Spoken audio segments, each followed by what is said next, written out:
Hello दोस्तों, आप सभी का स्वागत है पेपर एनालिसिस पॉइंट के ऊपर। और आज हम करने जा रहे हैं आपके कलाम परिव्याख्याता प्रथम प्रश्न पत्र यानी जीके का पेपर का एनालिसिस। और आज कलाम का अंतिम पेपर है आपका। कलाम का कौन सा पेपर है आपका? कलाम का अंतिम पेपर है। और ये आपका प्री एग्जाम था, ठीक है। प्री एग्जाम था, एग्जाम से पहले एग्जाम, यानी आज ही ये आपका पेपर हुआ है और आज ही हम इसका एनालिसिस कर रहे हैं, ठीक है।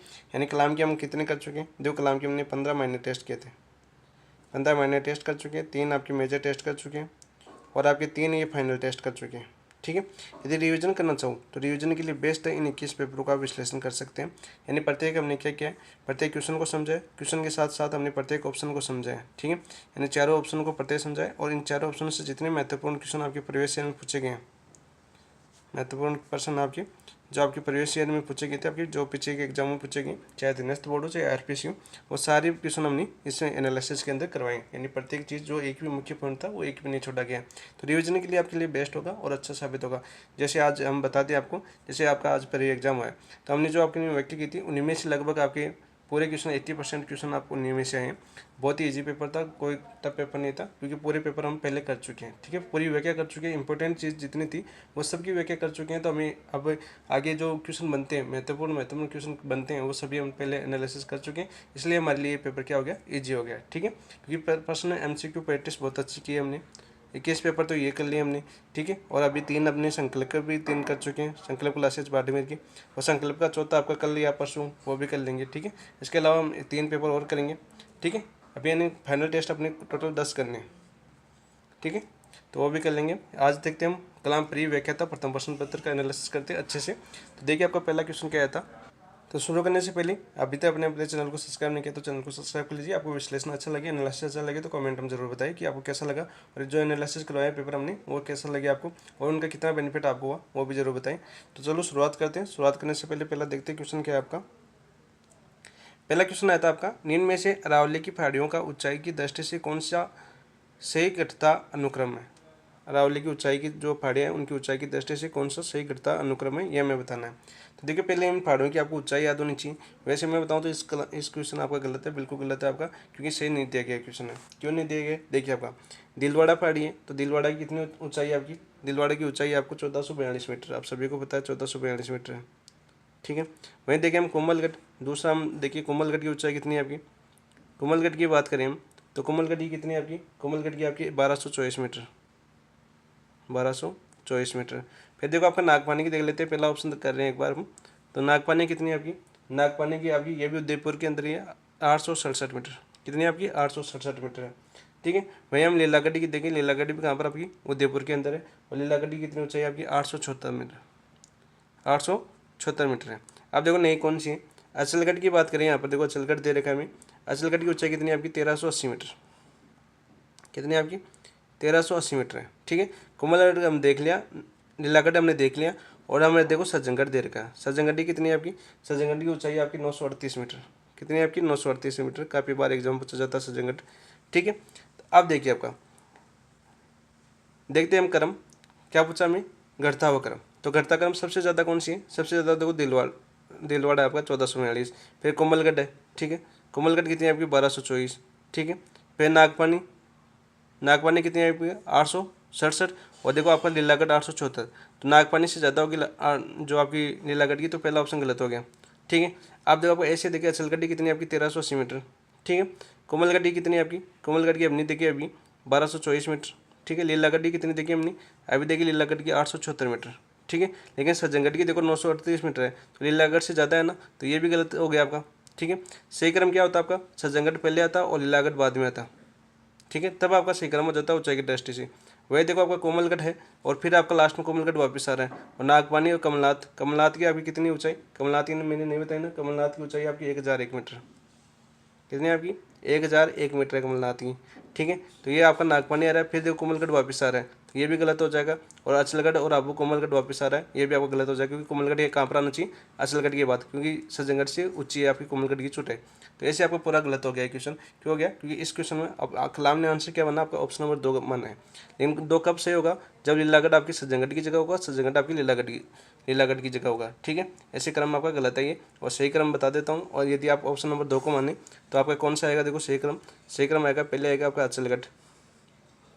अचलगढ़ कितनी है आपकी? 1380 मीटर है। फिर आपका आएगा कोमलगढ़। कोमलगढ़ की कितनी है आपकी ऊंचाई? 1224। ठीक है। फिर आएगा आपका सज्जनगढ़। कौन सा आएगा आपका? सज्जनगढ़। और सज्जनगढ़ की कितनी है आपकी? 938। 938। और सज्जनगढ़ के बाद में कौन सी आएगी आपकी? सज्जनगढ़ के बाद में आएगी आपकी लीलागढ़। और लीलागढ़ की कितनी है आपकी ऊंचाई? लीलागढ़ की ऊंचाई है आपकी 876 मीटर। 876 मीटर। तो ये आपका सही क्रम होगा। यदि सही क्रम आपको पूछा जाए तो ऑप्शन नंबर 2 तब आपका सही होगा। ठीक है, तो ये आपका राइट आंसर हो जाएगा। देख लीजिए आपका, मैंने लिख दिया आपको, ये देख लीजिए और यहाँ तक। ठीक है, तो आपका कलाम का पहला क्वेश्चन आपका गलत था। बहुत ही दिमाग ख़राब करने वाली बात है ये, क्योंकि पहला क्वेश्चन गलत हो तो कितना दिमाग बचाना पड़ता है पहले क्वेश्चन में। आगे क्वेश्चन के लिए मेंटेलिटी सही नहीं बनती है। तो ये आपका पहला गलत है आपका। नेक्स्ट है क्वेश्चन नंबर 2 देखते हैं हम। कौन सा युग्म असुमलित है? कौन सा युग्म असुमलित है? हमें प्रमुख नदी दे रखी है और सहायक नदियाँ दे रखी है। ठीक है, तो जो आपको पता है पार्वती नदी, और पार्वती आपको अंधेरी बिल्कुल सहायक नदी है। जो आपकी पार्वती आपको पता है अंधेरी, अंधेरी कौन सी आपकी, जो आपकी इसे समझ सकते हो 12 में कौन सी परियोजना चलती है आपकी? अंधेरी, बेथली, लहसी। देखो अंधेरी, बेथली और हासी है। वो परियोजना कहाँ पर चलती है आपकी? 12 के अंदर चलती है। कौन से जिले में आपकी? 12 जिले के अंदर। और 12 जिले के अंदर कौन सी नदी बहती है आपको पता है? पार्वती। तो आपको पहला तो सही है। ठीक है, और वही पार्वती नदी की बात करें, देखो थोड़ा थोड़ा याद हो जाए अपने, इसलिए थोड़ा रिविजन करते हैं। पार्वती कहाँ से निकलती है आपकी? सीहोर की फाड़ी है ना। सीहोर की फाड़ी कहाँ पर आपकी? एमपी के अंदर। कहाँ पर आपकी? एमपी के अंदर से निकलती है। ठीक है, और 12 जिले की कौन से स्थान से प्रवेश करती है? 12 जिले की आपकी करियाहाट गाँव से प्रवेश करती है। करियाहाट गाँव से या वापस कहाँ पर प्रवेश कर देती है? आपके राजस्थान में प्रवेश करती है। ठीक है, काली सिंध की आपकी परवन है, बिल्कुल राइट बात है। काली सिंध की कौन सी सहायक नदी है आपकी? परवन सहायक नदी है, बिल्कुल राइट है। काली सिंध की बात करें वैसे तो काली सिंध का उद्गम कहाँ से होता है आपका? काली सिंध का भी आपका देवास एमपी से होता है। कहाँ से होता है आपका? देवास एमपी से होता है। ठीक है, और ये राजस्थान में कहाँ से प्रवेश करती है? राजस्थान में आपकी झालावाड़ से। और झालावाड़ में कहाँ से, कौन से स्थान से प्रवेश करती है राजस्थान में? झालावाड़ से प्रवेश करती है आपकी रायपुर से। कौन से स्थान से? रायपुर से। तो ये आपका, और इसकी सहायक नदी है परवन। और परवन आपकी 12 कोटा के अंदर मिलती है आपकी। ठीक है, कोटा के राजगढ़ में, कहाँ पर? राजगढ़ में किस मिल जाती है आपकी? काली सिंध में मिल जाती है। परवन की बात करें तो आपको पता है शेरगढ़ अभ्यारण्य परवन के किनारे है। और परवन भी कहाँ से निकलती है आपकी? एमपी से निकलती है। ठीक है, और देखो लूनी की आपकी सारणी नहीं है। ठीक है, लूनी की आपकी सारणी नहीं है। लूनी का कभी नाम ही नहीं पड़ा सारणी के लिए। लूनी की अंतिम सहायक नदी कौन सी आपकी? सागी है। ठीक है, बाकी आपको ये सभी आपको याद है। बनास की देखो कोठारी बिल्कुल सहायक नदी है। बनास कहाँ से निकलती है आपकी? बनास निकलती है आपकी राजसमंद की खमनौर की फाड़ियों से। खमनौर की फाड़ी से निकलती है आपकी बनास। ठीक है, वह कोठारी की बात करें तो कोठारी कहाँ से निकलती है? ये भी आपकी राजसमंद से निकलती है, आपकी दिवेर की फाड़ी से। दिवेर की फाड़ी से। मैं थोड़ा थोड़ा इसलिए बता रहा हूँ ताकि आपका रिवीजन अच्छा हो जाए। ठीक है, ऐसे पेपर तो हम कर रहे हैं। और वहीं आपको पता है दिवेर की फाड़ी से निकलती है कोठारी के अंदर। और कोठारी आपकी भीलवाड़ा से होती हुई रहती है। और भीलवाड़ा में कौन सा बांध आपका? मेजा बांध। ठीक है, जो आपके भीलवाड़ा शहर को जल आपूर्ति करता है। तो ऐसा कौन सा जगह में असुमलित पूछा? तो असुमलित आपका ऑप्शन नंबर 3 आपका असुमलित हो गया। ठीक है, लूणी की आपको याद होनी चाहिए। लूणी आपकी अजमेर से 2 धाराओं में निकलती है, एक तो पुष्कर की फाड़ी से सरस्वती और नागपाड़ से सागरमती के नाम से निकलती है। फिर देवगढ़ के अंदर क्या मिल जाती है? दोनों मिल जाती है। फिर आगे से लूणी के नाम से जानी जाती है। ठीक है, और दाई तरफ से एकमात्र नदी मिलती है जोजरी। ठीक है, दाई तरफ से कौन सी मिलती है आपकी? एकमात्र जोजरी। लूणी के बारे में थी। ठीक है, नेक्स्ट देखते हैं क्वेश्चन नंबर 3 क्या था आपका। सूची फर्स्ट को सूची सेकंड से सम्मिलित कीजिए। और सूची फर्स्ट में जलवायु प्रदेश और सूची सेकंड में जिला दे रखा है। तो आपको ये आपका कौन सा दे रखा है? देखो AW, BW, SW और BSSW और CW कौन सा था आपका? कोपेन का वर्गीकरण याद होना चाहिए। मैंने बताया था कोपेन का वर्गीकरण क्या था आपका। देखो दोबारा समझ लीजिए कोपेन का वर्गीकरण, क्योंकि कोपेन और थार्नडाइक और आपकी तिवार था, 3 ही है आपकी। लेकिन कोपेन और थार्नवेट का आपका पूछा जाता है बार बार। कोपेन का आधार क्या था आपका? वनस्पति। और वनस्पति के साथ साथ क्या था आपका? तापमान। ठीक है, एंड लिख देता हूँ यहाँ पर। और ये हमने फटा था, कैसे फटा था? देखो हमने एक राजपुताना का चित्र बना था प्यारा सा। ये अपना राजस्थान है।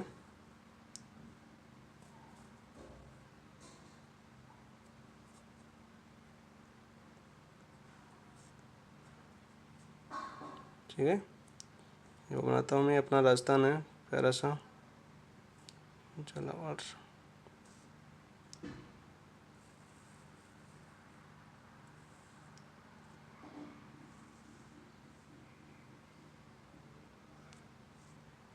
ठीक है, ये बटा था हमने राजस्थान को। राजस्थान में देखो आपका पहला बटा था आपका इधर वाला, जैसलमेर से शुरू होता था, जैसलमेर, और ये गंगानगर को बीचों बीच बांट रहा था। कौन सा आपका BWSW, डब्लू बटा है ना, BWSW। और फिर आपके बाड़मेर से होते हुए और इधर होते हुए चूरू वगैरह सब सबसे बड़ा था आपका BSSW।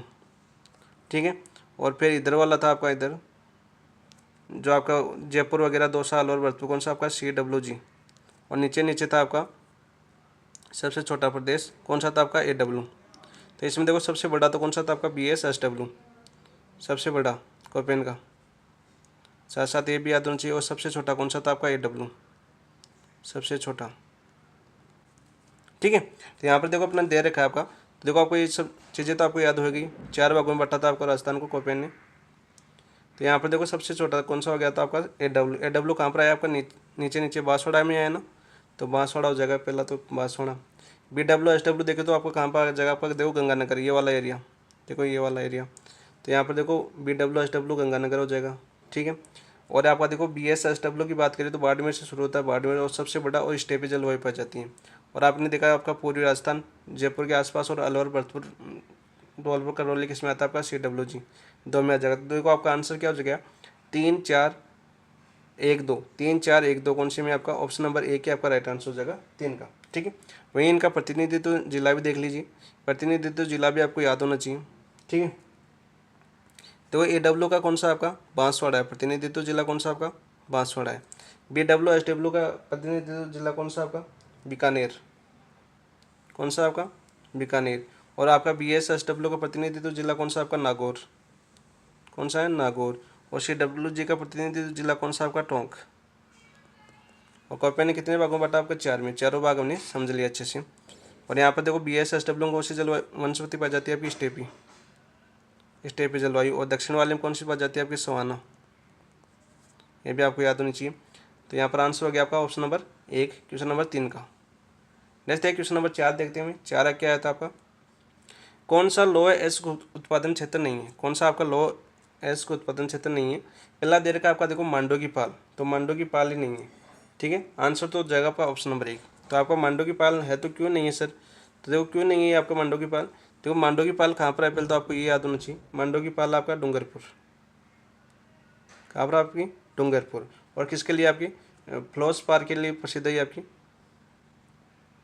फ्लोर स्पार या फ्लोराइट के लिए, इसको फ्लोराइट भी बोल सकते हैं आप, फ्लोराइट के लिए। ठीक है, यानी लोएस्ट नहीं है आपकी, फ्लोस्पार के लिए जनजाति है आपकी मांडो की पाल। तो ऑप्शन नंबर 1 आपका राइट आंसर हो जाएगा।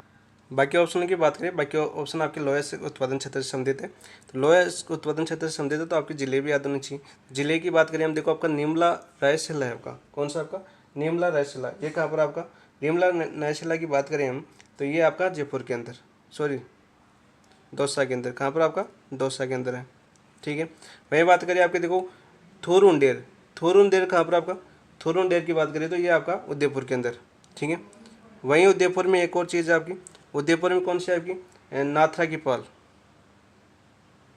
नाथरा की पाल, ये भी किसके लिए प्रसिद्ध है आपकी लोहे इसके लिए प्रसिद्ध है। वही बात करिए आपकी कौन सा बचका आपका मोरिजा बनोला, कौन सा आपका मोरिजा बनोला, ये कहाँ पर आपका जयपुर के अंदर, कहाँ पर आपका जयपुर के अंदर। तो यहाँ पर आंसर कौन सा हो जाएगा, असत्य हो जाएगा आपका ऑप्शन नंबर 1। नेक्स्ट बात करते हैं क्वेश्चन नंबर 5 की। देखो कौन सा युग्म असुमलित है, कौन सा युग्म असुमलित पूछा हमें, औद्योगिक इकाइयाँ दे रखी है और स्थान दे रखे हैं। देखो राजस्थान टेलीफोन इंडस्ट्रीज कहाँ पर आपकी भिवाड़ी, और भिवाड़ी कहाँ पर आपका अलवर के अंदर। तो ये तो आपका बिल्कुल राइट है। Rajasthan electronics and instruments limited कहाँ पर आपका जयपुर, और इसे क्या बोलते हैं आपकी रील भी बोलते हैं। ये पूछा जाता है आपकी रील कहाँ पर है, तो जयपुर के अंदर है। तो ये भी आपका बिल्कुल राइट है। यहाँ पर देखो लोको एंड कैरिज वर्कशॉप भीलवाड़ा के अंदर नहीं है। लोको एंड जो आपके कैरिज वर्कशॉप है ये कहाँ पर था आपका अजमेर के अंदर। मैंने बताया था जब आपका टेस्ट हुआ था, मैंने टेस्ट अजमेर के अंदर था। और किसका काम करता था, ये रेल इंजन का बनाने का काम करता था। और वर्तमान में क्या है आपका ये बंद है। वर्तमान में क्या आपका वर्तमान दृष्टि से आपकी देखें तो ये आपका बंद है। तो ये आपका गलत हो जाएगा। असंगत पूछा था ना असुमलित, तो कौन सा हो जाएगा आपका ऑप्शन नंबर 3 आपका राइट आंसर हो जाएगा। अवंती स्कूटर्स कहाँ पर आपका अलवर। और भीलवाड़ा की बात करें तो आप जानते हो टेक्सटाइल सिटी, टेक्सटाइल सिटी के नाम से जन जाती है। माइका सिटी के नाम से भी जन जाती है। अब्रक सिटी के माइका सिटी, इसके साथ में आप अब्रक सिटी बोल सकते हो, साथ में अब्रक के लिए भी जान जाती हैं, वस्त्र नगरी के नाम से भी जान जाती है, वस्त्र नगरी, वस्त्र नगरी। तो भीलवाड़ा काफ़ी चीज़ों के लिए प्रसिद्ध है, आपको बताइए। सूती वस्त्र उद्योग की सर्वाधिक कारखाने कहाँ पर आपकी, भीलवाड़ा के अंदर। तो ये आप समझ सकते हो भीलवाड़ा के। बाकी आपका लोको एंड कैरेज वर्कशॉप है वो कहाँ पर, आपका अजमेर के अंदर, और रेल इंजन के निर्माण का कार्य करता था। इस तरीके क्वेश्चन नंबर 6 की बात करते हैं। राष्ट्रपति के निर्वाचन के संबंध में असत्य कथन का हमें चयन करना। जो राष्ट्रपति का निर्वाचन है उसके संबंध में असत्य कथन का हमें चयन करना था। तो असत्य कथन कौन सा है? देखो, निर्वाचन के संबंध में बात करें तो निर्वाचन प्रणाली की बात करें, पहले निर्वाचन मंडल की बात करें। निर्वाचन मंडल कहाँ पर आपका, कौन से अनुच्छेद में आपकी निर्वाचन मंडल, निर्वाचन मंडल आपके अनुच्छेद 54 में, कौन से में, अनुच्छेद 54 में। उसकी बात करें तो देखो, आपका राष्ट्रपति के निर्वाचन में सभी निर्वाचकों के मतमूल्य समान नहीं होती, नहीं होती, बिल्कुल नहीं होती, ठीक है, बिल्कुल सही बात है, नहीं होते, ठीक है। तो क्यों नहीं, देखो कैसे नहीं होते आपकी, देखो जैसे आपके राजस्थान का देखें तो राजस्थान का मतमूल्य कितना आपका, राजस्थान का मतमूल्य आपका 129, ठीक है। वो किस अन्य राज्य के बराबर है आपका, छत्तीसगढ़ के बराबर है। छत्तीसगढ़ और राजस्थान का मतमूल्य एक समान है, ये आप अदा होना चाहिए। और वैसे देखो सर्वाधिक, तो सर्वाधिक किसका आपका, सर्वाधिक यूपी का है, कितना आपका 208 मतमूल्य है। और न्यूनतम की बात करें, न्यूनतम किसका आपका, न्यूनतम आपका सिक्किम का है, न्यूनतम किसका आपका, सिक्किम। और ऐसे लिख देता हूँ, सिक्किम की कितनी आपके 7, ठीक है, 7। जैसे अलग अलग हो रहा है ना, ये जनसंख्या के ऊपर डिपेंड करता है। तो ये तो आपको बिल्कुल सही बात है, ठीक है। राष्ट्रपति के निर्वाचन मंडल में संसद के सभी निर्वाचित सदस्य भाग लेते हैं, ठीक है। संसद के जो आपके 700 सदस्य हैं, कितने आपके जो सभी सदस्य भाग लेते हैं, बिल्कुल राइट बात है। राज्य विधानमंडलों के सभी निर्वाचित सदस्य वाले, देखो यहाँ पर देखो इस शब्द को पकड़ो आप, विधानमंडल, ठीक है। क्या दे रखा है हमें, विधानमंडल। तो इसको समझते देखो विधानमंडल को। देखो विधानमंडल का अर्थ क्या होता है आपका, विधानमंडल में कितने होते हैं आपके विधानमंडल, क्या दे रखा था हमने, विधानमंडल दे रखा था। तो इसको हमने पकड़ लिया। तो यहाँ पर देखो क्या होगा, विधानमंडल में 3 चीज़ें शामिल होती हैं, कौन कौन सी, ये तो विधानसभा शामिल होती है, विधानसभा शामिल होती है, राज्यपाल शामिल होता है आपका, राज्यपाल शामिल होता है, और आपकी विधान परिषद शामिल होती है, विधान परिषद भी शामिल होती है, ठीक है। कितनी चीज़ें शामिल होगी आपकी, 3 चीज़ें शामिल होती हैं। लेकिन राष्ट्रपति के निर्वाचन में सिर्फ विधानसभा के निर्वाचित सदस्य भाग लेते हैं। कौन लेते हैं आपके, विधानसभा के निर्वाचन, न्याय की विधानमंडल के सदस्य भाग लेते हैं। तो ये इतनी सी मामूली सी गलती है यहाँ पर, गलती क्या बहुत ही बड़ी गलती है वैसे देखिए तो ये आपका गलत कथन है। बाकी विधान परिषद के सदस्य नहीं लेते भाग, राज्यपाल भी भाग नहीं लेता है राष्ट्रपति के चुनाव में। तो आपका असंगत पूछा था ना, तो असंगत कौन सा हो जाएगा आपका, ऑप्शन नंबर 2 ही आपका राइट आंसर हो जाएगा, ठीक है। वही बात करें, देखो आपका राष्ट्रपति निर्वाचन संबंधी विवाद का निर्णय केवल सर्वोच्च न्यायालय ही कर सकता है, और उसका निर्णय अंतिम होगा, सर्वोच्च न्यायालय का निर्णय अंतिम होगा। किस अनुच्छेद में बात करता है, अनुच्छेद 71 की बात कर रहे हैं यहाँ पर, अनुच्छेद 71 की बात कर रहे हैं। वही बात करते हैं हम, देखो ऑप्शन नंबर 4, राष्ट्रपति के निर्वाचन अनुपातिक प्रतिनिधित्व की एकल संक्रमणीय मत प्रणाली द्वारा किया जाता है, बिल्कुल राइट बात है। और आपकी प्रणाली किसमें आपकी, कौन से अनुच्छेद में आपकी राष्ट्रपति की निर्वाचन प्रणाली, अनुच्छेद 55 के अंदर, अनुच्छेद 55 के अंदर ये प्रणाली है, ठीक है। तो ये सभी हमने इस चीज़ को समझ लेंगे। यहाँ पर गलत कौन सा आपका, विधानमंडल की वजह से ये कथन आपका गलत हो जाएगा, ऑप्शन नंबर 2 आपका राइट आंसर हो जाएगा 6 का। नेक्स्ट क्वेश्चन नंबर 7 की बात करते हैं। संविधान में प्रधानमंत्री पद का उल्लेख किस रूप में किया गया है। देखो आपको याद होगा, संविधान में मैंने जब माइनर टेस्ट करवाया था तब मैंने क्या बताया था कि हमारा एक अनुच्छेद है, कौन सा अनुच्छेद, हमारा अनुच्छेद 76, ठीक है। इसमें क्या प्रावधान है कि राष्ट्रपति की सलाह, प्रेसिडेंट अपना, इसकी सलाह और सहायता के लिए क्या होगी आपकी, सलाह और सहायता के लिए क्या होगी आपकी, एक मंत्रिपरिषद होगी, क्या होगी, मंत्रिपरिषद। और इस मंत्रिपरिषद का मुखिया कौन होगा, मुखिया या प्रधान कौन होगा आपका, मुखिया या प्रधान होगा आपका प्रधानमंत्री, पीएम, ठीक है। तो ये बात है, तो क्या होगा आपका मंत्रिपरिषद का प्रधान। तो ऑप्शन नंबर 4 आपका राइट आंसर हो जाएगा, ठीक है। काफ़ी दोस्त लोकसभा में बहुमत दल का नेता कराते हैं, नहीं, संविधान की बात कर रहा है, संविधान में लोकसभा में बहुमत दल का नेता तो प्रधानमंत्री होता है, सर्वसम्मति से चुना जाता है, ठीक है। लेकिन आपका संविधान में क्या उल्लेख है, मंत्रिपरिषद का प्रधान या मुखिया होगा। तो ऑप्शन नंबर 4 आपका राइट आंसर हो जाएगा 7 का। नेक्स्ट बात करते हैं क्वेश्चन नंबर 8 की। देखो आपका सर्वोच्च न्यायालय के आनुषंगिक शक्तियों का उल्लेख किस अनुच्छेद में किया गया है। जो आनुषंगिक शक्तियाँ इनका उल्लेख किस अनुच्छेद में किया गया, मैंने बताया था जब अपना मैंने टेस्ट हुआ था, अनुच्छेद 139 में है, अनुच्छेद 140 में, अनुच्छेद 141 या अनुच्छेद 142। तो किसके अंदर आपका, अनुच्छेद 140 के अंदर। तो आपका आंसर क्या हो जाएगा, ऑप्शन नंबर 2 आपका राइट आंसर हो जाएगा। वही बात करिए, देखो आपका अनुच्छेद 139, तो अनुच्छेद 139 में मैंने क्या बताया था, मैंने बताया था कि आपकी जो संसद है ना, संसद क्या करती है आपकी मौलिक अधिकार को छोड़कर। कल परसों आपके फाइनल टेस्ट में बताया था ये क्वेश्चन आपको, मौलिक अधिकार है, मौलिक अधिकार को छोड़कर,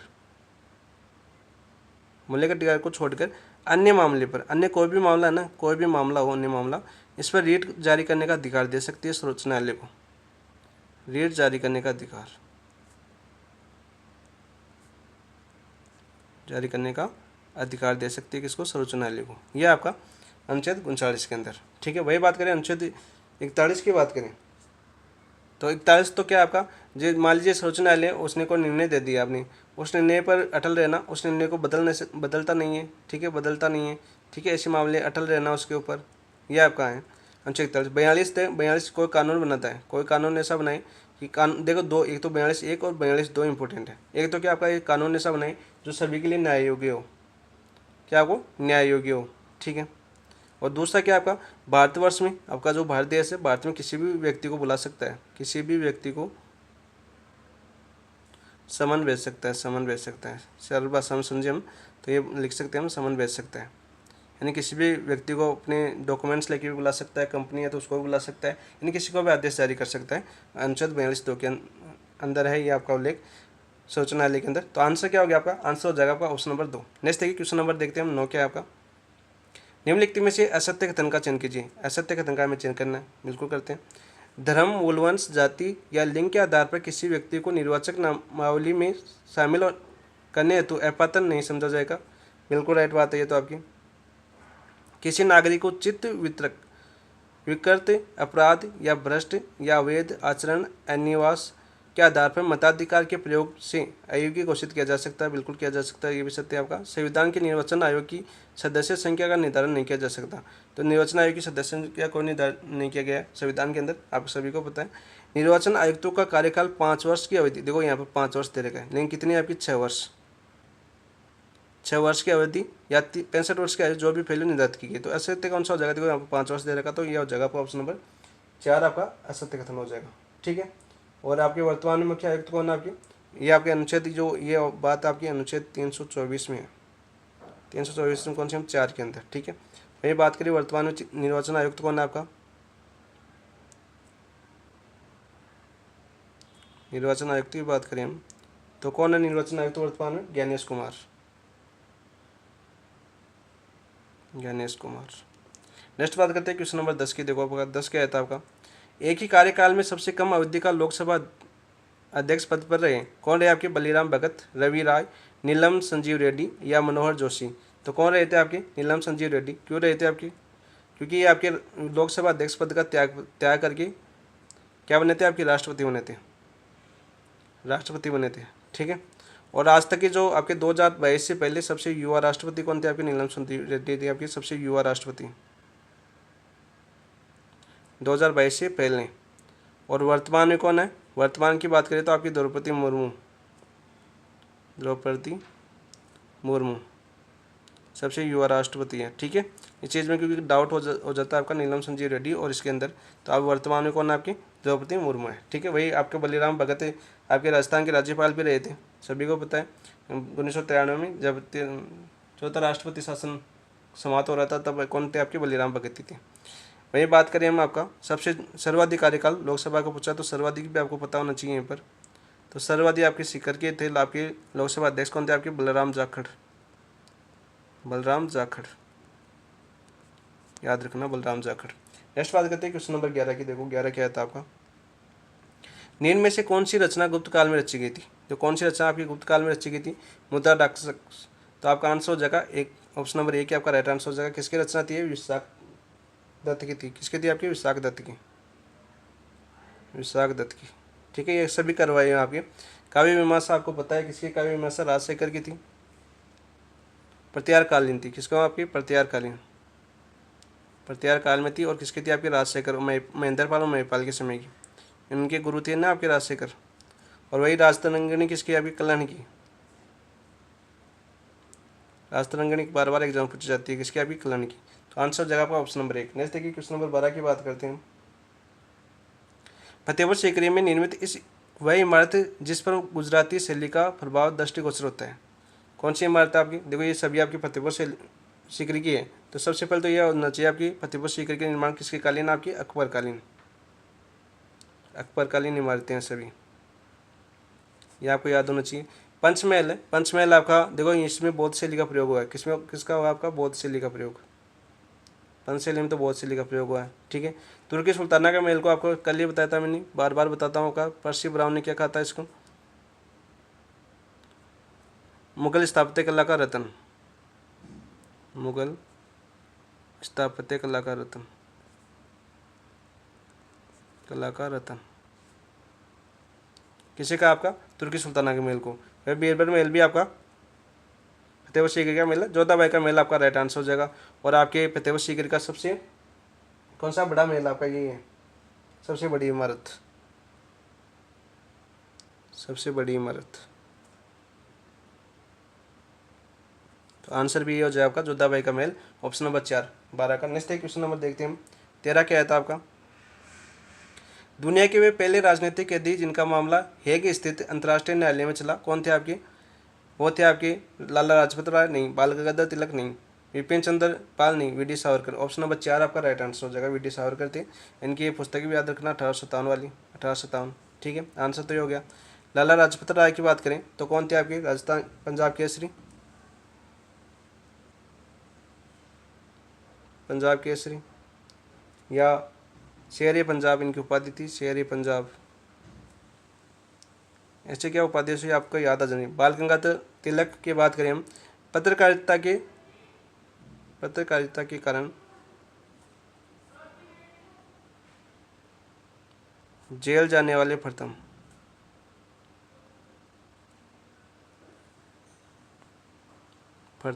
ठीक है, इनके समाचार पत्र का याद रखना केसरी और मराठा, दोनों बार बार एग्जाम में ये पूछे जाते हैं, केसरी और मराठा। ठीक है, बाल गंगाधर आधुनिक भारतीय निर्माता गांधी जी ने कहा था। ठीक है, और आपके भारतीय क्रांति के जनक जवाहरलाल नेहरू ने कहा था बाल गंगाधर तिलक को। विपिन चंद्र पाल के लिए आपके सिर्फ एक चीज़, इनके समाचार पत्र याद कर लेना। इनके समाचार बार बार पूछे जा सकते हैं इनके, बाकी तो इनके बारे में कुछ खास नहीं है। जैसे न्यू इंडिया इनका समाचार पत्र था। नेक्स्ट बात करते हैं क्वेश्चन, इसका आंसर हो गया आपका 4। नेक्स्ट क्वेश्चन 14 की बात करते हैं हम। नानक भील का संबंध किस किसान आंदोलन से था? बिजोलिया, बूंदी या मेव या करौली? तो किससे था आपका? बूंदी से। नानक भील बूंदी से संबंधित था। और कौन सा आपका पता है आपको? डाब्य हत्याकांड। कौन सा हत्याकांड आपका? डाब्य हत्याकांड। ठीक, कब होता आपका डाब्य हत्याकांड? यह होता आपका 2 अप्रैल 1923 को। ठीक है, 1923 को। और इसमें 2 व्यक्ति मारे गए थे, तो आपके नानक भील और दूसरे कौन थे आपके? देवा गुजर। ठीक है, तो आंसर हो जाएगा आपका ऑप्शन नंबर 2। और वही बिजोलिया की बात करें तो बिजोलिया आंदोलन कब से चला था? 1893 से 1941 तक। सबसे लंबा, सुव्यवस्थित और चला था। और कितने चरणों में चला था आपका? 3 चरणों में चला था। 3 चरणों में चला था। ठीक है, मेव आपका अलवर भरतपुर संबंधित है। अलवर भरतपुर वाला तो आपको पता ही है, वजीर लंबरदार थे। ठीक है, यासीन खां आपके अलवर से थे। तो ऑप्शन नंबर 2 आपका राइट आंसर हो जाएगा 14 का। नेक्स्ट देखिए क्वेश्चन नंबर 15 की बात करते हैं। लाला लाजपत राय के बारे में निम्नलिखित कथनों पर पढ़ते हैं हम। लाला लाजपत राय पंजाब केसरी के बारे में देखो। लाला जी ने लाहौर से द पंजाबी समाचार पत्र प्रकाशित किया। कहाँ से प्रकाशित किया? लाहौर से द पंजाबी समाचार पत्र प्रकाशित किया। बिल्कुल राइट है। कब किया था ये? अक्टूबर 1904 के अंदर। अक्टूबर 1904 के अंदर ये समाचार पत्र प्रकाशित किया था। इसका आदर्श वाक्य था आपका किसी भी मूल्य पर स्वावलंबन। बिल्कुल राइट बात है, किसी भी मूल्य पर स्वावलंबन, ये इसका आदर्श वाक्य था। बिल्कुल राइट है पहला कथन। लाला जी की अध्यक्षता में कलकत्ता अधिवेशन में कांग्रेस ने असहयोग आंदोलन का कार्यक्रम स्वीकार किया। बिल्कुल किया। जो आपके लाला जी की अध्यक्षता में जो कलकत्ता अधिवेशन था, ये कब हुआ था आपका? ये हुआ था आपका सितंबर 1920 को। सितंबर 1920 को। तो ये भी आपका बिल्कुल राइट है। सत्य कथन पूछा तो दोनों सत्य हैं आपके। तो आंसर हो जाएगा आपका ऑप्शन नंबर 4। ठीक है, वही पंजाब प्रांत में असहयोग आंदोलन का नेतृत्व किया था इन्होंने। एक चीज़ और याद करें यहाँ पर, तो पंजाब प्रांत में असहयोग आंदोलन का नेतृत्व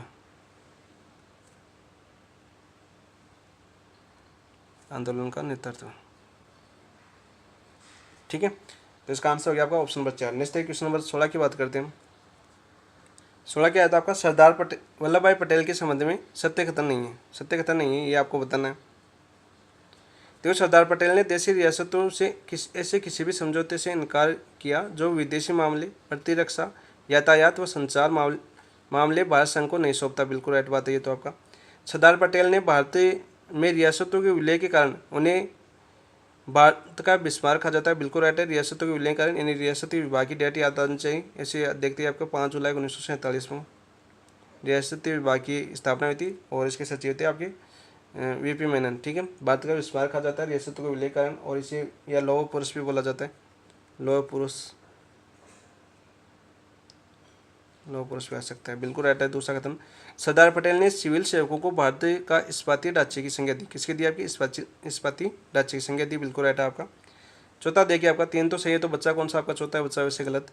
सरदार पटेल ने संविधान सभा में टेस्ट विद डेस्टिनी भाषण दिया। देखो सरदार पटेल ने दिया, किसने दिया था? आपके जवाहरलाल नेहरू ने, जवाहरलाल नेहरू ने दिया था। कब दिया था आपका? 14 अगस्त 1947 की मध्य रात्रि को, 14 अगस्त 1947 की मध्य रात्रि को ये दिया था आपका, याद रखना। तो ये किसने दिया था? आपके जवाहरलाल नेहरू ने, तो ये आपका गलत हो जाएगा। तो ऑप्शन नंबर 4 आपका असंगत हो जाएगा सरदार वल्लभ भाई पटेल के सम्मान में। नेक्स्ट बात करते हैं क्वेश्चन नंबर देखो 17 की। पुरातात्विक अक्षय कीर्ति व्यास ने किस सभ्यता स्थल की खोज की थी? तो ये मैंने सभी बताया है आपको, सीधे बात है, फैक्ट क्वेश्चन थे। तो किसने की थी आपकी? अक्षय कीर्ति व्यास ने 1953 के अंदर। कब की थी आपकी? 1953 के अंदर। और किसकी की थी आपकी? आर्ट की। तो ऑप्शन नंबर 1 आपका राइट आंसर हो जाएगा। वही बात करें आपकी गणेश्वर की बात करते हैं, तो गणेश्वर की आपकी 1977 में किसने की थी आपकी? RC अग्रवाल ने, रतन चंद्र अग्रवाल ने। वही बात करें हम आपकी कालीमंगा की, कालीमंगा की खोज किसने की थी आपकी? 1952-53 में अमलानंद घोष, अमलानंद घोष। वही करें आपकी बैराट की, 4 सभ्यता है ना आपकी, बैराट की 1937 में दयाराम साहनी, दयाराम साहनी। नेक्स्ट बात करते हैं, इसका आंसर हो जाएगा ऑप्शन नंबर 18 की बात करते हैं। क्वेश्चन नंबर 18 क्या था आपका? देखिए पृथ्वीराज विजय, पृथ्वीराज विजय की बात करें तो पृथ्वीराज विजय किसकी? आपकी जयानक की, किसी आपकी जयानक की। कि ग्रंथ में किसे वेरी गट की उपाधि दी गई? तो गोविंद तत्व को दी गई है। ऑप्शन नंबर 1 आपका राइट आंसर हो जाएगा। वाघपति राज, वाघपति राज का उत्तराधिकारी सिंहराज, और सिंहराज के बाद वाघपति सेकंड आया था, और फिर आपका चामुंडा। ये आपकी जो आपके चौहान शासक थे, इनका क्रम पूछा जाता है, चौहानों का क्रम पूछा जाता है, याद कर लेना क्रम। ठीक है, वाघपति था, और सिंहराज तो आपको ज्यादा आपको प्रतिहारों से स्वतंत्र करवाया था, प्रतिहारों को पराजित किया था किसने? सिंहराज ने, प्रतिहारों को पराजित। तो आंसर हो जाएगा इसका ऑप्शन नंबर 1। नेक्स्ट है क्वेश्चन नंबर 19 की बात करते हैं। रामकृष्ण मिशन की स्थापना कब हुई थी? देखो रामकृष्ण मिशन की स्थापना कब हुई थी आपकी? 15 मई 1893 को, 5 मई 1893 को, 11 सितंबर 1893 को, 11 सितंबर 1893 को। तो कब हुई थी आपकी? तो रामकृष्ण मिशन की बात करें तो रामकृष्ण मिशन की मैंने जब आपको मान्य करा था तब बताया था कि बहुत ही अच्छा दर्शनीय स्थल है आपका, कभी कलकत्ता में घूमने जाओ तो इसको देख के आना। तो कहाँ पर की देखिए आपको? वेलूर, वेलूर याद होना चाहिए आपका। वेलूर कहाँ पर? आपका कलकत्ता के अंदर। और किसने की थी आपकी? स्वामी विवेकानंद ने, विवेकानंद ने की थी। कब की थी आपकी? इसकी की थी आपकी स्वामी विवेकानंद ने 5 मई 1897 को, 5 मई 1897 को। ठीक है, याद करना, आपका आंसर हो जाएगा ऑप्शन नंबर 2। नेक्स्ट बात करते हैं क्वेश्चन नंबर 20 की। 20 क्या था आपका? देखो उत्तर पश्चिम सीमांत प्रांत में रोशनियाओं के विद्रोह के दमन में किसने अहम भूमिका निभाई? देखो उत्तर पश्चिम प्रांत जब आपकी 1581 की बात कर रही है, विद्रोह कब हुआ था आपका रोशनियों का? 1581 के अंदर। और 1581 में किसको भेजा था? अकबर ने मान सिंह को भेजा था। तो ऑप्शन नंबर 1 आपका राइट आंसर हो जाएगा। मान सिंह की बात करें तो देखो आपका क्रम पूछा जाता है, तो इसकी सूबेदार वाला क्रम पूछा जाता है। तो देखो काबुल का कब बनाया था इसको? काबुल का बनाया था आपका 1585 में। ठीक है, फिर बिहार का कब बनाया इसको? बिहार का बनाया था इसको 1587 में। और फिर किस बनाया था आपका? बंगाल का, बंगाल का कब बनाया था इनको? 1594 में सूबेदार बनाया था। ठीक है, सूबेदार, ये क्रम पूछा जाता है। ठीक है, बाकी मान सिंह के बारे में और भी बहुत पूछे जाते हैं। राय सिंह हमेशा सहयोगी रहते। ठीक है, हर जगह विद्रोह को दमन करने में सहयोगी रहते। राय सिंह कहाँ के थे? आपके बीकानेर। और इसको जोधपुर का प्रशासक बनाया गया था। प्रशासक कहाँ का? अपने जोधपुर का। राज सिंह को जानते हैं, औरंगजेब कालीन और शाहजहाँ कालीन दोनों थे, लेकिन औरंगजेब के प्रमुख थे कालीन। ठीक है, औरंगजेब के प्रमुख कालीन। विद्रोह का कारण था आपका राठौर गठबंधन, राठौर सिसोदिया गठबंधन, चारुवती विवाह है, और जो आपका चौरीकर। ठीक है, और चारुमती विवाह है, ऐसे याद होना चाहिए आपको उंगलियों पर। और इसके अलावा आपका कौन सा था, राठौड़ सिसोदिया गठबंधन, दुर्गादास वाला, अजीत सिंह को बचाने के लिए सिसोदिया गठबंधन। और इसका काल भी पूछा जाता है 52 से 80, 1652 से 80। ठीक है। चंद्रसेन जानते हैं आपको, मारवाड़ का बुल्ला बिसरा राजा, प्रताप का अग्रगामी और आपकी अकबर मुगल का अधीनता न स्वीकार करने वाले प्रथम व्यक्ति। ठीक है। छापामार युद्ध पद्धति के प्रारंभ करने वाले प्रथम व्यक्ति आपके चंद्रसेन ही थे। और महान बहुत शासक थे, बहुत महान शासक, इसके इतिहास को छुपा लिया गया। तो आंसर तो आपका ऑप्शन नंबर 1 आपका राइट आंसर हो जाएगा 20 का। नेक्स्ट है क्वेश्चन नंबर 21 की बात करते हैं। 1857 के स्वतंत्रता संग्राम में तात्या टोपे का सहयोग करने वाला कोठारिया का संबंध था। कौन था आपका, केसरी सिंह, जोध सिंह, गोपाल सिंह या अमर सिंह। तो कौन था आपका, जोध सिंह। ऑप्शन नंबर 2 आपका राइट आंसर हो जाएगा। वही तात्या टोपे की बात करें तो तात्या टोपे आपके 1857 क्रांति के दौरान राजस्थान में कितनी बार आए, आपकी 2 बार आए थे राजस्थान में। ठीक है। और इसमें एक जैसलमेर को छोड़कर बाकी सभी रियासतों का भ्रमण किया था, जैसलमेर को छोड़कर। ठीक है। वही इसका सहयोग किसने किया था, आपके जोध सिंह ने। और आपके नरबुका के मान सिंह इनके दोस्त थे और उसने आपकी धोखा किया था तात्या टोपे के साथ। वही इनकी देखिए आपकी कहाँ पर बनी है, आपकी सीकर के अंदर इनकी पीठ बनी हुई है, पीठ क्या स्मृति।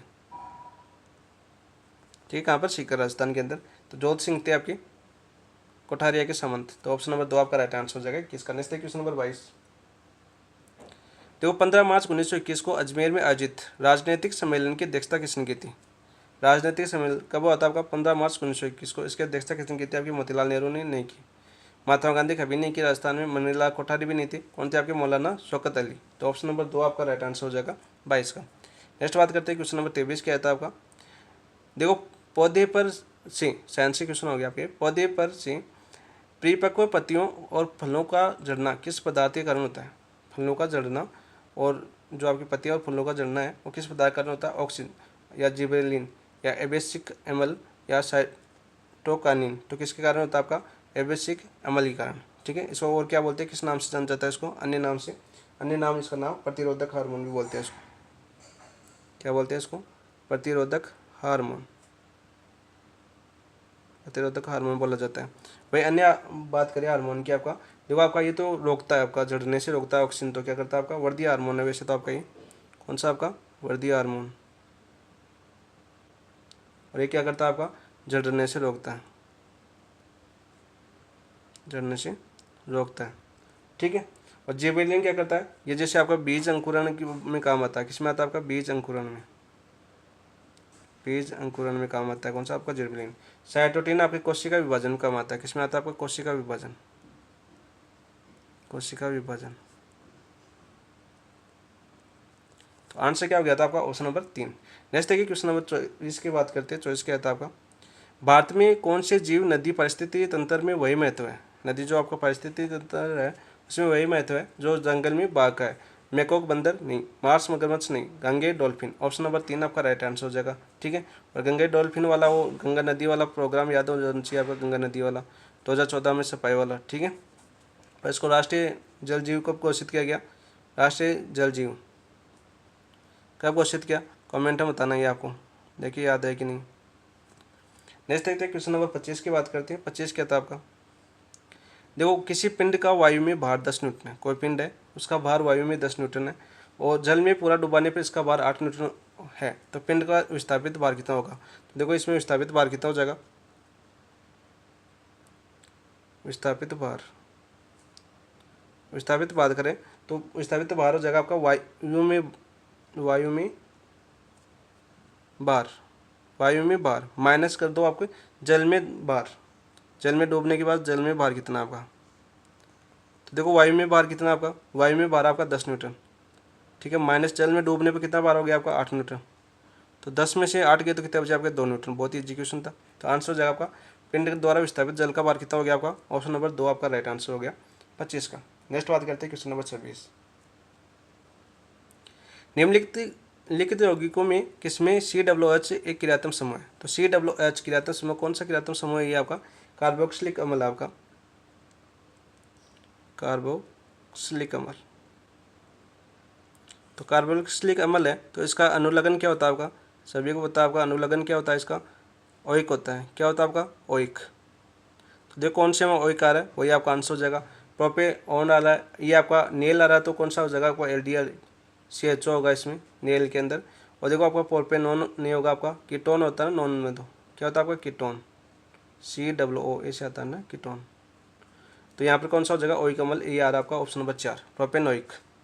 ठीक है, ऑप्शन नंबर 4 आपका राइट आंसर हो जाएगा 26 का। नेक्स्ट है क्वेश्चन नंबर 27 की बात करते हैं। 27 क्या आता है आपका, दी हुई अभिक्रिया के लिए निम्नलिखित में से कौन से कथन सत्य हैं। जो दी हुई अभिक्रिया है इसमें निम्नलिखित में कौन सा कथन सत्य है। देखो आपका क्या दे रखा है आपका 3Fe + 4H2O gas Fe3O4 solid बन रहा है आपका, और 4H2 बन रहा है यहाँ पर। देखो आयरन धातु का ऑक्सीकृत हो रही है, आयरन धातु क्या हो रही है आपकी ऑक्सीकृत हो रही है, देखिए ऑक्सीकृत हो रही है, बिल्कुल राइट।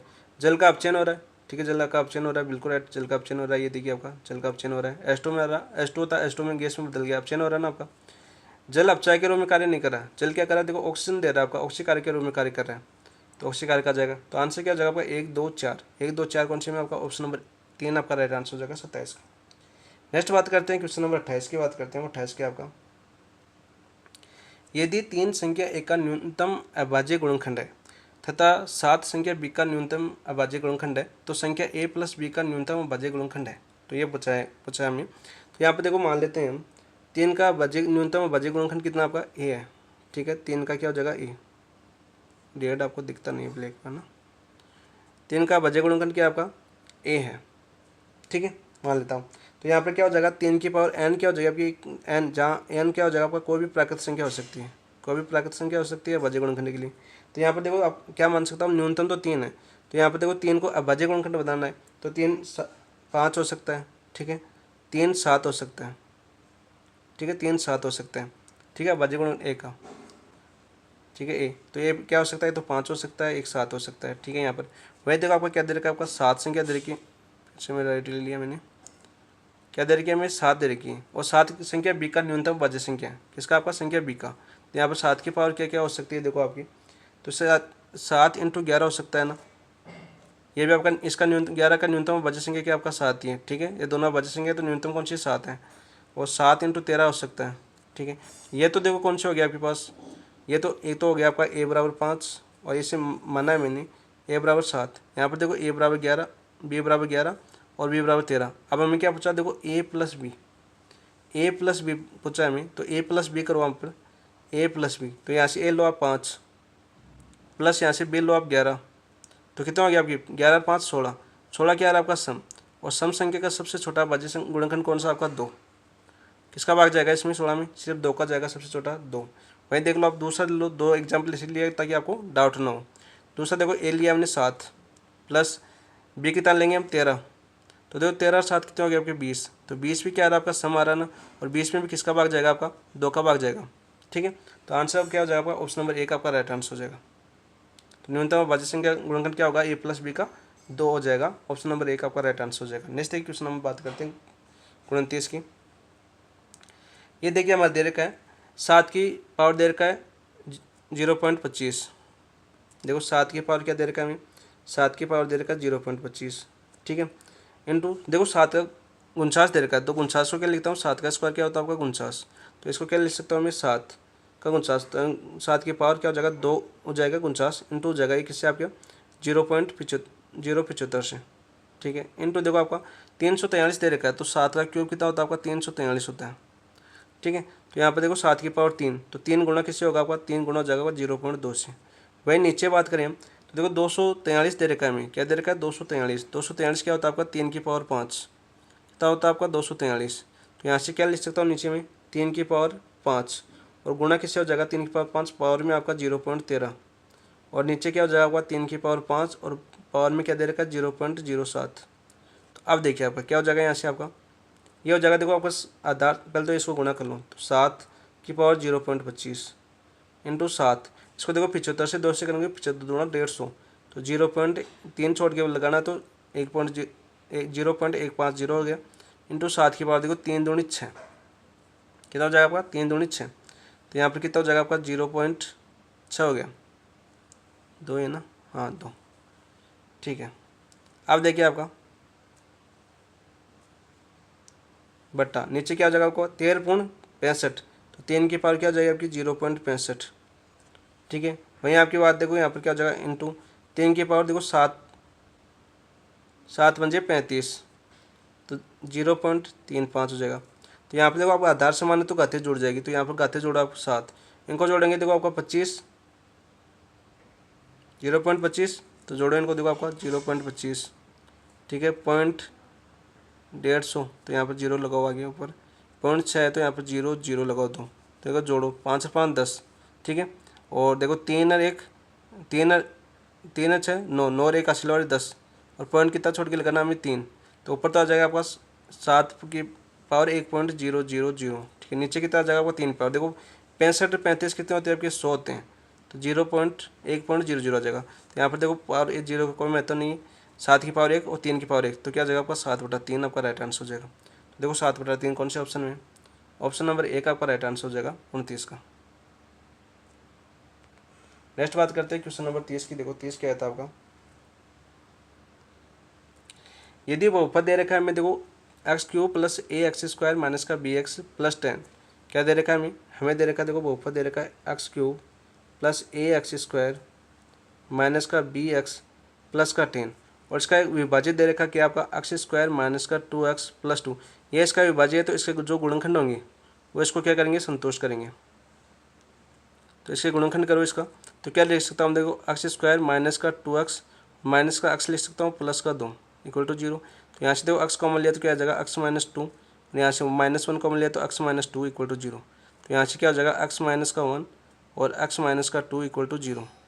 तो यहाँ से क्या है अपने x के दो मान, x बराबर आ गया अपने पास 1 और 2, ये दोनों इसको संतुष्ट करेंगे, तो इसमें रखो मान। तो देखो पहले 1 रखेंगे, तो x का a का cube 1 plus a x² 1 minus का b प्लस का 10 इक्वल टू 0। तो यहाँ से क्या आ गया अपने पास a minus b plus 11 plus 1 और 1 कितना हो गया आपका 11 इक्वल टू 0। वहीं बात करें दूसरे की बात करें हम, x बराबर हम क्या रखेंगे 2, ये रहा 2 इसमें रखेंगे तो क्या आएगा आपका, देखो 2 का क्यूब कितना होता है आपका 8 प्लस 2 का स्क्वायर 4 4a माइनस का 2b प्लस का 10 इक्वल टू 0। तो यहाँ से क्या है आपका, देखो 4a माइनस का 2b 8 और 10 18 इक्वल टू 0। तो ये तो समीकरण नंबर 1 मान लो, इसको समीकरण नंबर 2 मान लो। ए और बी देखो ये तो निकाल सकते हैं, एक दूसरा इनका ऑप्शन में रख दो, सॉरी यहाँ से मान है ना, ऑप्शन में जो ऑप्शन के मान दिए हुए हैं ए और बी के वो इनमें रख दो, इन दोनों समीकरणों को संतुष्ट करता है वही आपका राइट आंसर हो जाएगा। तो हम निकाल लेते, देखो आपका क्या दे रखा है, देखो आपका ये दे रखा है, तो इसको देखो पहले 2 से समीकरण नंबर 1 को 2 से गुणा कराओ, समीकरण नंबर 1 को गुणा कराओ 2 से, तो क्या हो जाएगा आपका, देखो 2a माइनस का 2b प्लस का क्या दूंगा 22 इक्वल टू 0। और यहाँ से देखो इसको समीकरण नंबर 2 से घटा दूँ, तो 2 ये रहा आपका, 2 से घटाऊँ इसको, समीकरण नंबर 1 को 2 से गुणा कर माइनस कर दूँ 2 से, तो इसमें से घटा दूँ ये माइनस, तो क्या जाएगा आपका, देखो 4a माइनस का 2b और प्लस का 18 है इक्वल टू 0। तो माइनस करो यहाँ पर, देखो minus minus minus plus minus, तो यहाँ से क्या हो जाएगा, देखो यहाँ से प्लस 4 में से 2 गए तो 2a बचा, ये देखो आपका माइनस प्लस, ये माइनस का 2b है प्लस का 2b कैंसिल है, यहाँ पर देखो 18 प्लस के, यहाँ पर -22 के कितना बचे आपको, माइनस के 4 बचे इक्वल टू 0। तो यहाँ से 2a बराबर क्या आ गया 4, तो यहाँ से a बराबर कितना आ गया आपका 2, तो a बराबर 2 आ गया, a का मान कहाँ पर रख दो, इस समीकरण में रख दो, ठीक है। समीकरण नंबर 1 में 1 का 2 रखेंगे तो क्या जाएगा 2 माइनस का b प्लस का 11 इक्वल टू 0। तो 11 और 2 कितना हो गया आपके पास 13, तो यहाँ पर देखो माइनस का b और 10 चला जाएगा, तो b बराबर कितना हो गया आपके पास 13। तो a बराबर 2 और b बराबर 13 आपका राइट आंसर हो जाएगा। तो देखो a बराबर 2 b बराबर 13 कौन से में, ऑप्शन नंबर 1 आपका राइट आंसर हो जाएगा 30 का। नेक्स्ट बात करते हैं क्वेश्चन नंबर 31 की। 31 क्या था आपका, एक ठोस घनाभ की भुजाएं, देखो ठोस घनाभ की भुजाएं दे रखी है हमें 72 सेंटीमीटर, भुजा क्या दे रखी है हमें 72 सेंटीमीटर, 75 सेंटीमीटर और 135 सेंटीमीटर। प्रत्येक घन की भुजा की लंबाई कितनी होगी जिसका आयतन ठोस का घनाभ के बराबर है। आयतन है, घन का आयतन है, वो किसके आपके ठोस के घन तो बराबर है, तो घनाभ का आयतन क्या होता है आपका, घनाभ का आयतन क्या होता है आपका, घनाभ का आयतन होता है आपका भुजा क्यूब, भुजा क्यूब, और ये आपका घनाभ का आयतन है वो किसके बराबर है, आपका घन के बराबर, तो घन की भुजा आ जाएगी यदि भुजा क्यूब निकालेंगे। तो देखो यहाँ पर भुजा क्यूब, तो भुजा क्यूब यानी इनका क्यूब निकालना तो कितना आ जाएगा, देखो आपका 72 इंटू 75 इंटू 135, ठीक है। तो यहाँ पर देखो इसकी एक पावर आप भुजा निकालेंगे, तो भुजा निकालेंगे तो क्या हो जाएगा आपके पास, भुजा आ जाएगा अपने पास, देखो ये आपका 72 इंटू 75 इंटू 135 की पावर होल पावर 1/3। तो अब देखो आप इसको 3 3 में बनाना है, ऐसे गुणा करेंगे तो काफ़ी बड़ा हो जाएगा ना, तो कैसे करेंगे, तो इसको तोड़ो पहले, तो बात छिगानी बेहतर होता ना। तो 12 × 6 लिख सकता हूँ इसको। फिर चतुर कितना लिख सकता हूँ आपका 15 × 15 = 30, 3 × 4 = 60, पौने 75।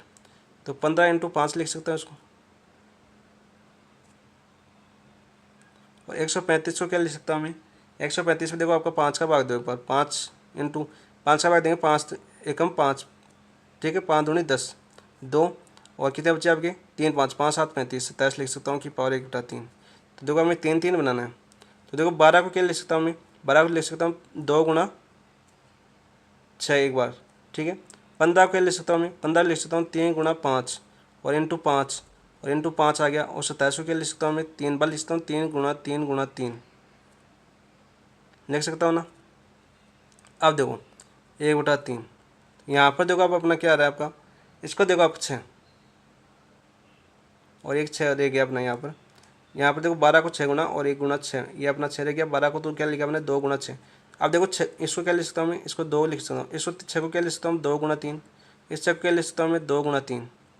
और आप देखो अपना क्या आ गया 5 × 5 × 5 और क्या आ गया अपने पास 3 × 3 × 3 की पावर 1/3। अब देखो 3 3 कॉमन लो, देखो 2 2 2 तो 1 2 तो यह जगह इसकी 2 की पावर 3 हो गई, 1 पावर की 3 से 3 कट जाएगा, 2 आ गया। यहाँ पर देखो 3 3 और 1 का कौन सा आ गया आपका 3 1 और गया, देखो 3 1 और गया। देखो जल्दी करते हैं तो भूल जाते हैं। देखो इसको 6 1 वाला इसका 3 रह गया ना, इसको तो क्या है 2 × 3 और इसका वाला 2 × 3, 3 लिखा नहीं 3 आगे वाला ले लिया, तो ये 3 और गया अपना यहाँ पर 3। तो देखो 1 2 3 ये हो गई, तो 3 की पावर 3 हट जाएगा, तो क्या आ जाएगा आपके पास 3 आ जाएगा बाहर। 5 5 5 तो एक 5 आ जाएगा बाहर। और फिर देखो 3 3 3 आ रहा है, तो ये 3 आ जाएगा। तो ये करने का एक शॉर्ट तरीका था। तो यहाँ पर देखो क्या आ जाएगा आपका 5 3 या 3 दूनी 6 6 6 पंजाब 30 और 30 × 3 करेंगे तो हम कितना आ जाएगा आपका 3 3 9 90 सेमी आ जाएगी भुजा। भुजा कितनी आ जाएगी आपकी 90 सेमी। तो देखो कौन से ऑप्शन में 90 सेमी, ऑप्शन नंबर 4 आपका राइट आंसर हो जाएगा 30 का। ऑप्शन नंबर 4 राइट आंसर हो जाएगा। नेक्स्ट क्वेश्चन नंबर 32 की बात करते हैं। रॉकेट का ऊपरी हिस्से का आकार एक लंबवर्तीय शंकु के आकार का है। तो रॉकेट है अपना, इसका ऊपरी हिस्सा देखो ये आपका लंबवर्तीय शंकु है, तो ये शंकु हो गया अपना, ठीक है, ये शंकु हो गया। और उसकी ऊंचाई 3 मीटर है। तो यहाँ से यहाँ तक की ऊंचाई है वो कितनी है आपकी शंकु वाली 3 मीटर है, ठीक है। जब कि उसका निचला भाग बेलनाकार है, तो इसका निचला भाग है ये वाला, ये क्या आपका बेलनाकार है, एक मिनट, क्या आपका बेलनाकार हो गया ये आपका, ठीक है, थोड़ा सा ऊपर बेलनाकार हो गया ना, ये आपका बेलनाकार हो गया, ठीक है। अब देखो इसका निचला भाग बेलनाकार है जिसकी त्रिज्या 3 है, यानी जो ये त्रिज्या दे रखी है हमें ये वाली, ये कितने दे रखी है हमें 3 मीटर दे रखी है, ठीक है। अब देखो उसका निचला भाग बेलनाकार त्रिज्या जिसकी त्रिज्या 3 मीटर है, ऊंचाई यानी इस बेलन की ऊंचाई कितनी दे रखी है हमें, ऊंचाई दे रखी है बेलन की 10 मीटर, कितने दे रखी है हमें 10 मीटर दे रखी है और 3 मीटर त्रिज्या दे रखी है। इंजन के अंदर जगह बनाने के लिए रॉकेट के आधार पर, यानी रॉकेट का आधार कौन सा होगा आपका ये वाला, ये आधार हो गया रॉकेट का आधार, ठीक है। और इंजन की जगह बनाने के लिए अर्धवर्ताकार रूप में काटा गया है, यानी इसको अर्धवर्ताकार रूप में काटा गया ये वाला, ये अर्धवर्ताकार रूप में काट दिया, चलो ठीक है। इसकी त्रिज्या 3 मीटर है, इसकी जो त्रिज्या दे रखी है हमें, इसकी त्रिज्या दे रखी है हमें 3 मीटर, ठीक है भाई। तो रॉकेट का आयतन, तो यहाँ पर देखो शंकु का आयतन निकालना पड़ेगा, बेलन का आयतन निकालना पड़ेगा, उसमें अर्धवर्त का आयतन घटा देंगे, तो क्या आ जाएगा देखो आपका आयतन, यहाँ पर देखो अपना चित्र तो बन के यहाँ से आ जाएगा। तो देखो हमें क्या निकालना था, आपने आयतन निकालना था रॉकेट का आयतन, तो आयतन क्या हो जाएगा आपका, रॉकेट का आयतन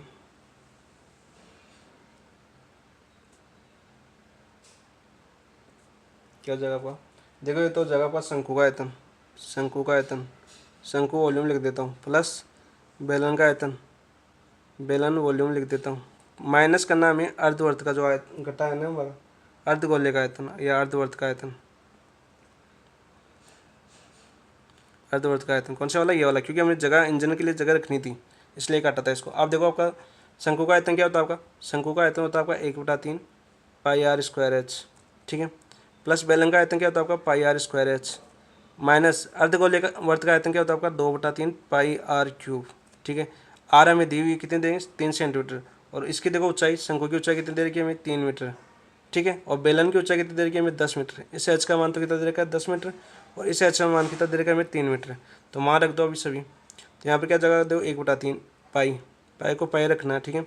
आर स्क्वायर, तो देखो आपका शंकु की त्रिज्या कितनी दे रही थी हमें 3 मीटर, ये रही आपकी 3 मीटर, तो 3 का स्क्वायर कितना हो जाएगा आपका 9 इंटू एच कितना दे रखा था हमें 3, तो 3 हो जाएगा, प्लस देखो आपका पाई आर स्क्वायर, बेलन की त्रिज्या कितनी है, जो शंकु की त्रिज्या है वो बेलन की त्रिज्या होगी 3, तो यहाँ पे 3 का स्क्वायर कितना हो जाएगा 9, एच देखो आपका बेलन की ऊंचाई कितनी दे रखी 10, तो 10 हो जाएगा -2/3, पाई को पाई रखना है। आर क्यूब यानी देखो त्रिज्या अर्धवर्त की त्रिज्या कितनी है आपकी 3, 3 का क्यूब कितना हो जाएगा आपका 27, ठीक है। 27 में देखो 3 का भाग कितने बार जाएगा 9 बार, 9 बार गया, और यहाँ पर देखो 3 का भाग इसमें 3 से 3 कर जाएगा, तो यहाँ पर क्या बचा अपना देखो आपका, यह बचा आपका 9 पाई, प्लस ये देखो 10 को 9 से करेंगे 90 पाई, माइनस ये देखो आपका 9 दूनी 18 पाई, तो यहाँ से देखो 90 और 9 कितना हो गया आपके पास 99 पाई, माइनस का 18 पाई, तो 99 में से 18 गया तो कितना बचा आपके पास, तो 9 में से 8 गया तो 1 बचा, और 9 में से 1 गया तो 8 बचा, 81 पाई आपका राइट आंसर हो जाएगा। तो देखो 81 पाई कौन से ऑप्शन में है, ऑप्शन नंबर 2 आपका राइट आंसर हो जाएगा 32 का, 32 का आंसर हो गया आपका ऑप्शन नंबर 2। जैसे क्वेश्चन नंबर 33 की बात करते हैं। 33 क्या आपका, यहाँ पर देखो वर्ग अंतराल दे रखा है और बारंबारता दे रखी है, और हमें क्या निकालना है, हमें बहुलक निकालना है। तो सबसे ईजी सी दे तो वर्ग, इसको उर्ध्वाधर बना लेता हूँ मैं, ये हमारा वर्ग अंतराल है, समझ लें, ये बारंबारता एफ है, ये हमारा अंतराल है, ठीक है। कितना दे रखा है 1 से 3 दे रखा है, क्या दे रखा है हमें 1 से 3 दे रखा है, और 3 से 5 दे रखा है, ठीक है, और 5 से 7 दे रखा है, और 7 से 9 दे रखा है, और 9 से 11 दे रखा है, ठीक है। ये कितना दे रखा है हमें 7 8 2 2 1 दे रखा है। तो सबसे ज़्यादा बारंबारता किसकी आ रही है, देखो सबसे ज़्यादा बारंबारता आ रही है आपकी 8 वाली, किसकी आ रही है आपकी 8 आ रही है, तो 8 और क्या मान लेना हमें F1 मान लेना, क्या मान लेना है F1, और F1 से ऊपर वाला क्या मानना हमें F0, F1 से आगे वाला क्या मानना हमें F2 मानना है, ठीक है। और बहुलक का फॉर्मूला क्या होता है आपका, बहुलक का फॉर्मूला होता है आपका, बहुलक का फॉर्मूला क्या होता है आपका L plus F1 minus F0 upon 2 F1 minus का F0 माइनस का F2 इंटू एच। एच क्या होगा, देखो आपका अंतराल है, इस अंतराल में कितना अंतर आ रहा है, देखो 2 2 का अंतर आ रहा है, कितना अंतर आ रहा है आपका 3 1 2 का, तो एच बराबर क्या हो जाएगा आपका, एच बराबर 2 हो जाएगा। तो यहाँ पे देखो सभी मान आ गए, एल का मान जो हमने जो सर्वाधिक बारंबारता मानी उसका पहला मान, ठीक है, सर्वाधिक 8 मानी थी, 8 का पहला क्या माना आपका 3, तो एल बराबर 3 हो गया, प्लस देखो F1 कितना माना हमने 8, माइनस F0 कितना हो गया आपका 7, बटा देखो 2F1 8 है, माइनस का F0 कितना आपका 7, और माइनस F2 कितना आपका 2, और इंटू एच कितना है आपके पास, अंतर कितना है आपका 2, तो ये देखिए आपका आंसर हो जाएगा यहाँ से 3 प्लस 8 में से 7 गया तो कितना बचा 1, बेटा देखो 8 दूनी 16 माइनस 7 1 9 इंटू 2, यहाँ पे देखो 3 प्लस 9 में से 16 में से 9 गया तो कितना बचा आपके पास, या ऊपर तो हो जाएगा 2, और 16 में से 9 गया तो कितना बचा आपके पास 7, कितने बचे आपके 7। अब देखो 7 का एक या तो इसमें देख लो, या बाकी देखो आपका 3 प्लस है, यहाँ पर देखो 3 प्लस कौन सी में आ रहा है आपका, वैसे तो आपका देखो 3 प्लस और पॉइंटों में आएगा, तो आंसर तो देखो इसे डायरेक्ट निकाल सकते हो, ऑप्शन नंबर 1 आपका राइट आंसर हो जाएगा। वैसे देखो यहाँ पर देखो भाग दे लो आप, 2 में भाग देंगे आप, 2 में 7 का भाग देंगे तो देखो आपका पहले तो पॉइंट आएगा 0 पॉइंट, 20 आएगा 7 दूनी 14, ठीक है, कितने बचे आपकी 6 बचे, 0 आ जाएगा पॉइंट लगा हुआ तो 60, 60 में 7 8 56, ठीक है, 4 बचे 0 7 चौक 28, 7 8 56, 4 बचे 0 7 40 40 7 बचे 35, कहते हैं आगे आपके 35, और फिर 5 बच गया आपके पास, 5 में 0 आ गए 50 50 में 7 का 7 तो 49 7, तो यहाँ पर देखो अपना ये आ जाएगा मान 3, इसको जोड़ेंगे हम 3 प्लस 0.2857, तो यहाँ से आ जाएगा 3.2857, देखो 5 से ज़्यादा तो और राउंड पर फिर करिए, ओके क्या हो जाएगी आपकी 3.286, ये आपका राइट आंसर हो जाएगा ऑप्शन नंबर 1, ठीक है। ये था आपका 33 का आंसर हो गया option number 1। Next question number 34 की बात करते हैं। निम्न में से कौन सा कथन असत्य है, निम्न में से कौन सा कथन है जो आपका असत्य है, ये देखते हैं आपका दंड आरेख में सभी दंडों की चौड़ाई समान होती है, बिल्कुल सही सही बात है, कितनी कैसे होती है आपकी समान होती है। आयतचित्र का एक सतत वर्ग वाली बारंबारता बंटन का ग्राफीय निरूपण है, बिल्कुल राइट। आयतचित्र एक विमिन्न आरेख है, देखो विमिन्न आरेख नहीं है, आयतचित्र कौन सा आपका आवर्ती चित्र है, कौन सा आपका आवर्ती चित्र होता है, तो आपका गलत हो जाएगा कौन सा आपका ऑप्शन नंबर 3। और वर्त आर्य का केंद्रीय कोणों का योग 360 डिग्री होता है, बिल्कुल राइट होता है। जैसे वर्त दिया होता है ऐसे हमें, और 20 ऐसे कोण जैसे शक्कर आ गई, चीनी आ गई, मैदा आ गई, और ऐसे प्रतिशत में दिया गया। इस पूरे का योग कितना होता है आपका 360 होता है, बिल्कुल राइट बात है। तो आंसर हमें क्या बचा, असत्य, ऑप्शन नंबर 3 आपका असत्य खत्म हो जाएगा। 34 का नेक्स्ट क्वेश्चन नंबर 35 की बात करते हैं हम। मानसिक स्वास्थ्य की अवधारणा, मानसिक स्वास्थ्य अवधारणा से संबंधित असत्य कथन है। असत्य कथन कौन सा है? देखो, इस विचार का उद्गम का श्रेय क्लिफ बियर्स को जाता है। किसको जाता है आपका? क्लिफ बियर्स को जाता है, बिल्कुल राइट बात है ये तो आपकी। क्लिफ बियर्स ने की जीवनी का नाम a mind that found it's self, बिल्कुल राइट है। इनकी जीवनी का नाम क्या है आपका? A mind that found it's self, बिल्कुल दूसरा ऑप्शन भी बिल्कुल राइट है आपका। मानसिक स्वास्थ्य में प्रथम संगठन, मानसिक स्वास्थ्य के प्रथम संगठन की स्थापना 1911 में हुई थी। कब हुई थी आपकी? 1911 में हुई थी, ये भी आपका बिल्कुल राइट है। असत्य कथन पूछा तो आपको कौन सा, कोई भी असत्य कथन नहीं है, तो आपका आंसर हो जाएगा ऑप्शन नंबर 4। नेक्स्ट बात करते हैं क्वेश्चन नंबर 36 की। शिक्षा मनोविज्ञान जन्म से वृद्धावस्था तक सीखने से संबंधित अनुभवों का वर्णन करता है। जो आपका शिक्षा मनोविज्ञान है वो जन्म से वृद्धावस्था तक सीखने से संबंधित अनुभवों का वर्णन करता है। परिभाषा किसने दी थी? देखो, स्किनर की नहीं थी, स्टीफन की नहीं थी, करो की थी। ऑप्शन नंबर 3 आपका राइट आंसर हो जाएगा 36 का। नेक्स्ट बात करते हैं क्वेश्चन नंबर 37 की। फास्ट फूड खाते हुए फास्ट फूड खा रहा है कोई व्यक्ति, ये कहना है कि मैं 3 दिन से डाइटिंग पर हूँ, इसलिए आज ऐसा खाना खा सकता हूँ। किस प्रकार की रक्षा युक्ति है? युक्तिकरण है, प्रक्षेपण है, दमन है, या तदात्मीकरण है? तो कौन सी आपकी युक्तिकरण हो जाएगी? ऑप्शन नंबर 1 आपका राइट आंसर हो जाएगा 37 का। नेक्स्ट बात करते हैं क्वेश्चन नंबर 38। जो किशोरावस्था से संबंधित भावनात्मक समायोजन में कठिनाई का कारण नहीं है। जो आपका किशोरावस्था है उसमें भावनात्मक एडोसेल्स एज आपकी, जिसमें भावनात्मक समायोजन में कठिनाई का कारण नहीं है। कौन सा कारण नहीं है यह हमें बताना है। देखो, आपका परिवार मित्रों के साथ द्वंद्व, तो किशोरावस्था में आपको परिवार के साथ भी द्वंद्व होता है और मित्रों के साथ भी द्वंद्व होता है, बिल्कुल राइट बात है। समान लिंग के सदस्यों के साथ समायोजन में कठिनाई, देखो समान लिंग के साथ किशोरावस्था में आसानी से हो जाती है, ये आपका कारण नहीं है आपका भावात्मक समायोजन का। तो ऑप्शन नंबर 2 आपका राइट आंसर हो जाएगा। बाकी करियर की चिंता होती है किशोरावस्था में, सामाजिक अपेक्षा भी होती है, तो ऑप्शन नंबर 2 आपका राइट आंसर हो जाएगा। इसका नेक्स्ट क्वेश्चन नंबर 39 की बात करते हैं। 39 क्या है तो आपका असम्मिलित को छाटी, असम्मिलित को हमें छाटते हैं। देखो, पावलो ने क्लासिकल अनुबंध शास्त्रीय अनुबंध सिद्धांत में कौन से किसका प्रयोग किया था? आपका कुत्तों का प्रयोग किया था, बिल्कुल राइट। स्किनर ने किसमें किया था? आपके कबूतर का किया था। टोलमैन कौन सा था आपका? चिन्ह सिद्धांत, चिन्ह सिद्धांत, इसमें किसका किया था? चूहे का, बिल्कुल राइट। और हमें दे रखा था गुथरी, तो गुथरी देखो, गुथरी ने चूहे पर प्रयोग नहीं किया, गुथरी ने चूहे पर प्रयोग नहीं किया। गुथरी का सिद्धांत कौन सा था आपका? गुथरी का सिद्धांत आपका समीपकता का सिद्धांत, समीपकता का सिद्धांत। कौन सा सिद्धांत था आपका? समीपकता का सिद्धांत था। और इसमें चूहे का प्रयोग नहीं किया, शायद बिल्ली का प्रयोग किया था। किस पर? बिल्ली पर। तो ऑप्शन नंबर 4 आपका सम्मिलित हो जाएगा, आंसर हो जाएगा आपका ऑप्शन नंबर 4 39 का। नेक्स्ट क्वेश्चन नंबर 40 की बात करते हैं। ब्रुक्स वह ब्रुक्स के अनुसार एक रचनावादी शिक्षक का लक्षण नहीं है। ब्रुक्स एंड ब्रुक्स है के अनुसार एक रचनावादी शिक्षक का लक्षण नहीं है, ये हमें बताना था। देखो, बंद प्रश्न पूछकर शिक्षार्थी की परीक्षा को प्रोत्साहित करें, तो बंद प्रश्न पूछकर शिक्षार्थी की परीक्षा को प्रोत्साहित करें, ये आपका गलत है, ये लक्षण नहीं है इसका। तो बाकी देखिए, आपके शिक्षार्थी को सुविधाओं को स्वीकार करें, बिल्कुल राइट। शिक्षार्थियों के ऐसे अनुभवों का संगठन करें जिसमें विरोधाभास हो, बिल्कुल राइट। अनुप्रयोग और प्रदर्शन के माध्यम से शिक्षार्थी की समझ आकलन हो, बिल्कुल राइट, ये भी आपका रचनावादी शिक्षण के लक्षण है। लेकिन आपके बंद प्रश्न पूछकर शिक्षा परीक्षा को प्रोत्साहित करें, ये नहीं है। ऑप्शन नंबर 1 आपका राइट आंसर हो जाएगा। नेक्स्ट बात करें क्वेश्चन नंबर 41 की। असत्य कथन है, असत्य कथन कौन सा है ये हमें बताना था। देखो, अनुकूलन आत्मशक्ति की करण की उप प्रक्रिया, अनुकूलन और आत्मसातीकरण की उप प्रक्रिया नहीं, तो पहला है आपका गलत है।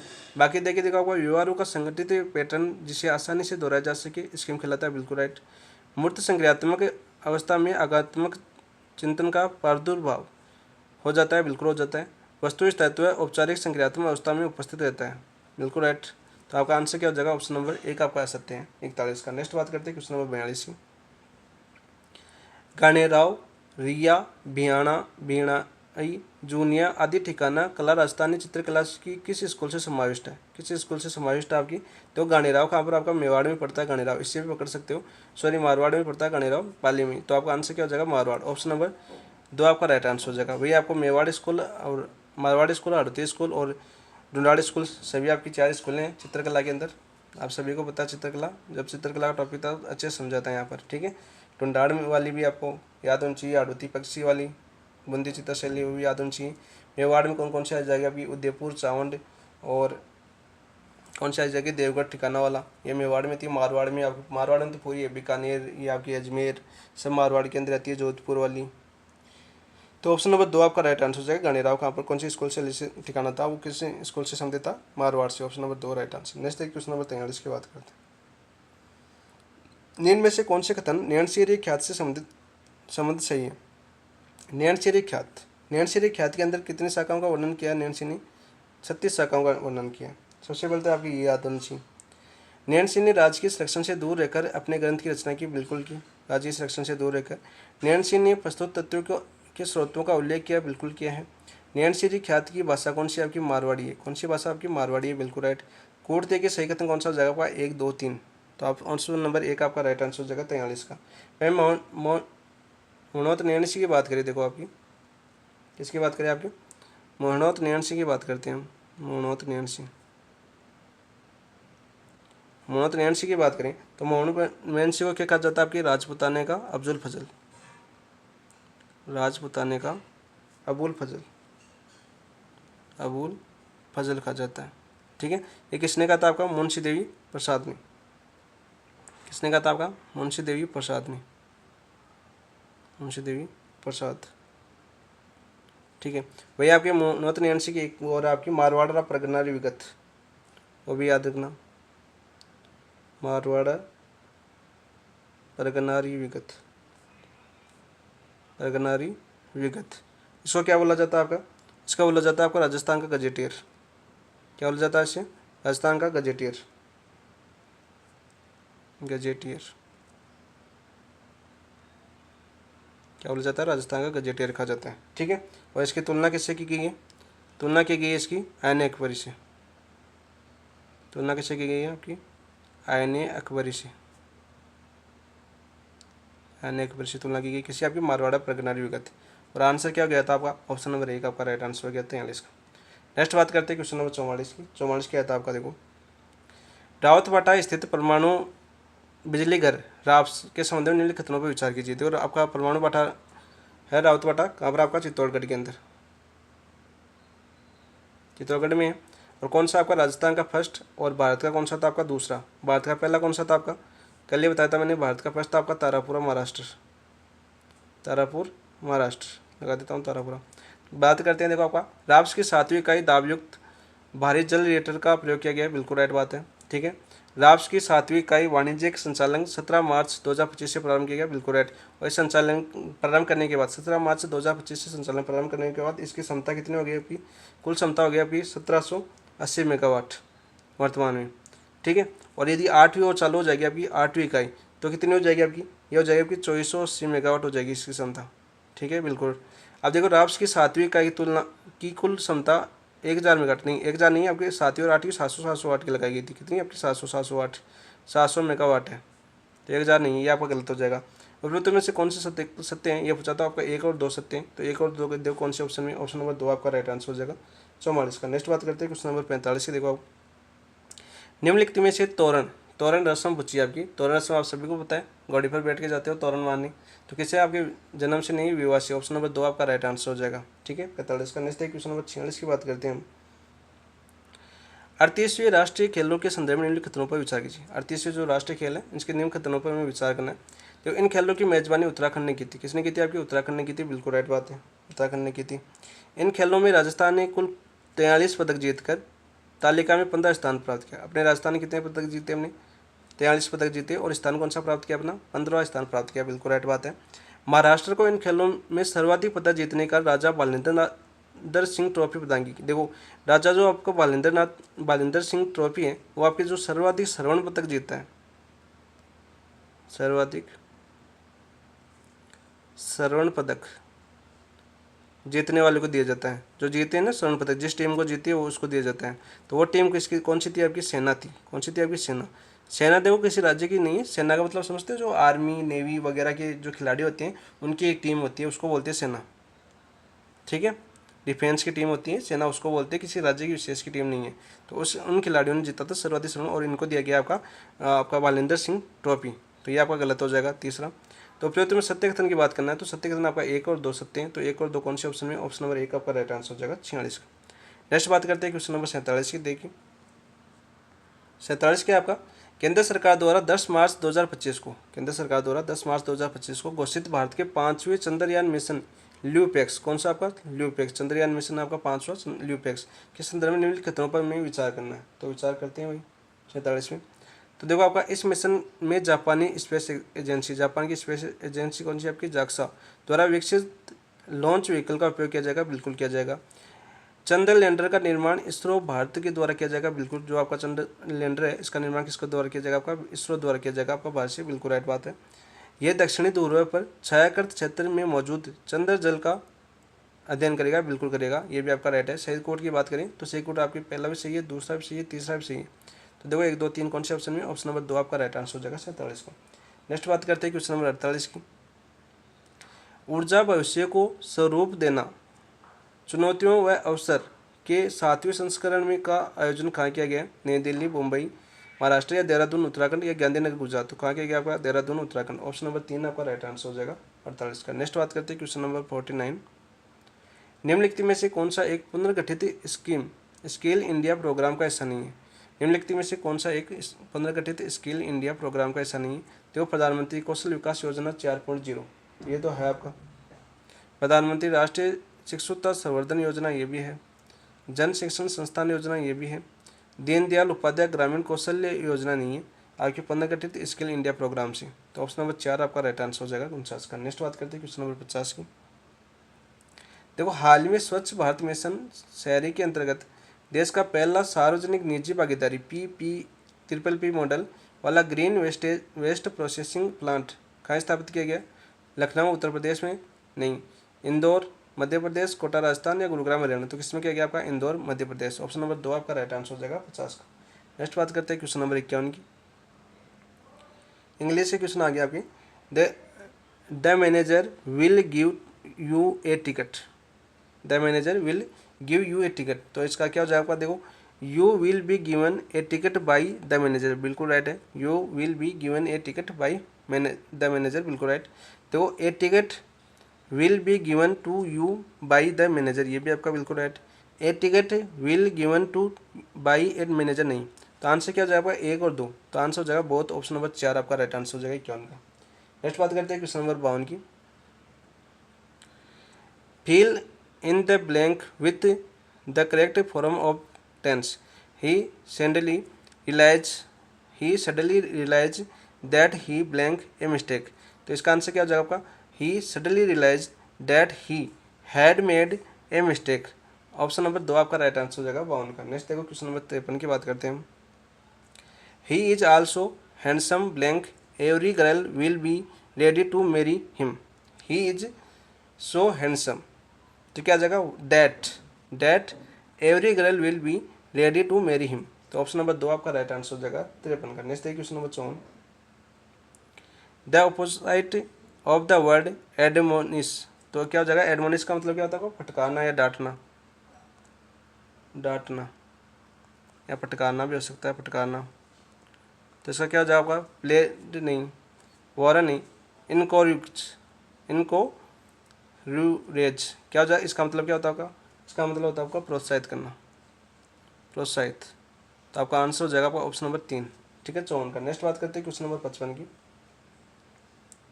निम्न में से अश्व का पर्यायवाची नहीं है। अश्व है, अश्व आपका घोड़ा है, घोड़े का पर्यायवाची नहीं है। जो करवाल तो तलवार का होता है, किसका होता है आपका? तलवार। तो ये नहीं है आपका। ऑप्शन नंबर 1 आपका राइट आंसर हो जाएगा। वाजी, तुरंग और घोड़ा, ये आपके अश्व का पर्यायवाची है, ठीक है। तो ऑप्शन नंबर 1 नहीं है। नेक्स्ट ये बात करते हैं क्वेश्चन नंबर 56 की। देखो किस विकल्प में गलत संधि विच्छेद है, ठीक है।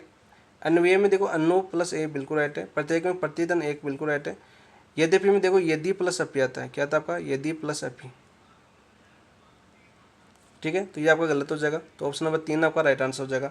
गलत ही पूछा था में, गलत संधि विच्छेद 3। व्याप्त में देखो वी प्लस आप बिल्कुल राइट है। तो ऑप्शन नंबर 3 आपका राइट आंसर हो जाएगा 56 में। नेक्स्ट क्वेश्चन नंबर 57 की बात करते हैं। तो किस शब्द में केवल एक उपसर्ग का प्रयोग हुआ है? देखो सु उपसर्ग वगैरह और प्र उपसर्ग हो रहा है, तो इसमें तो 2 हो रहे हैं, ठीक है। इसमें प्रति और नी हो रहा, तो ये भी आपका नहीं होगा।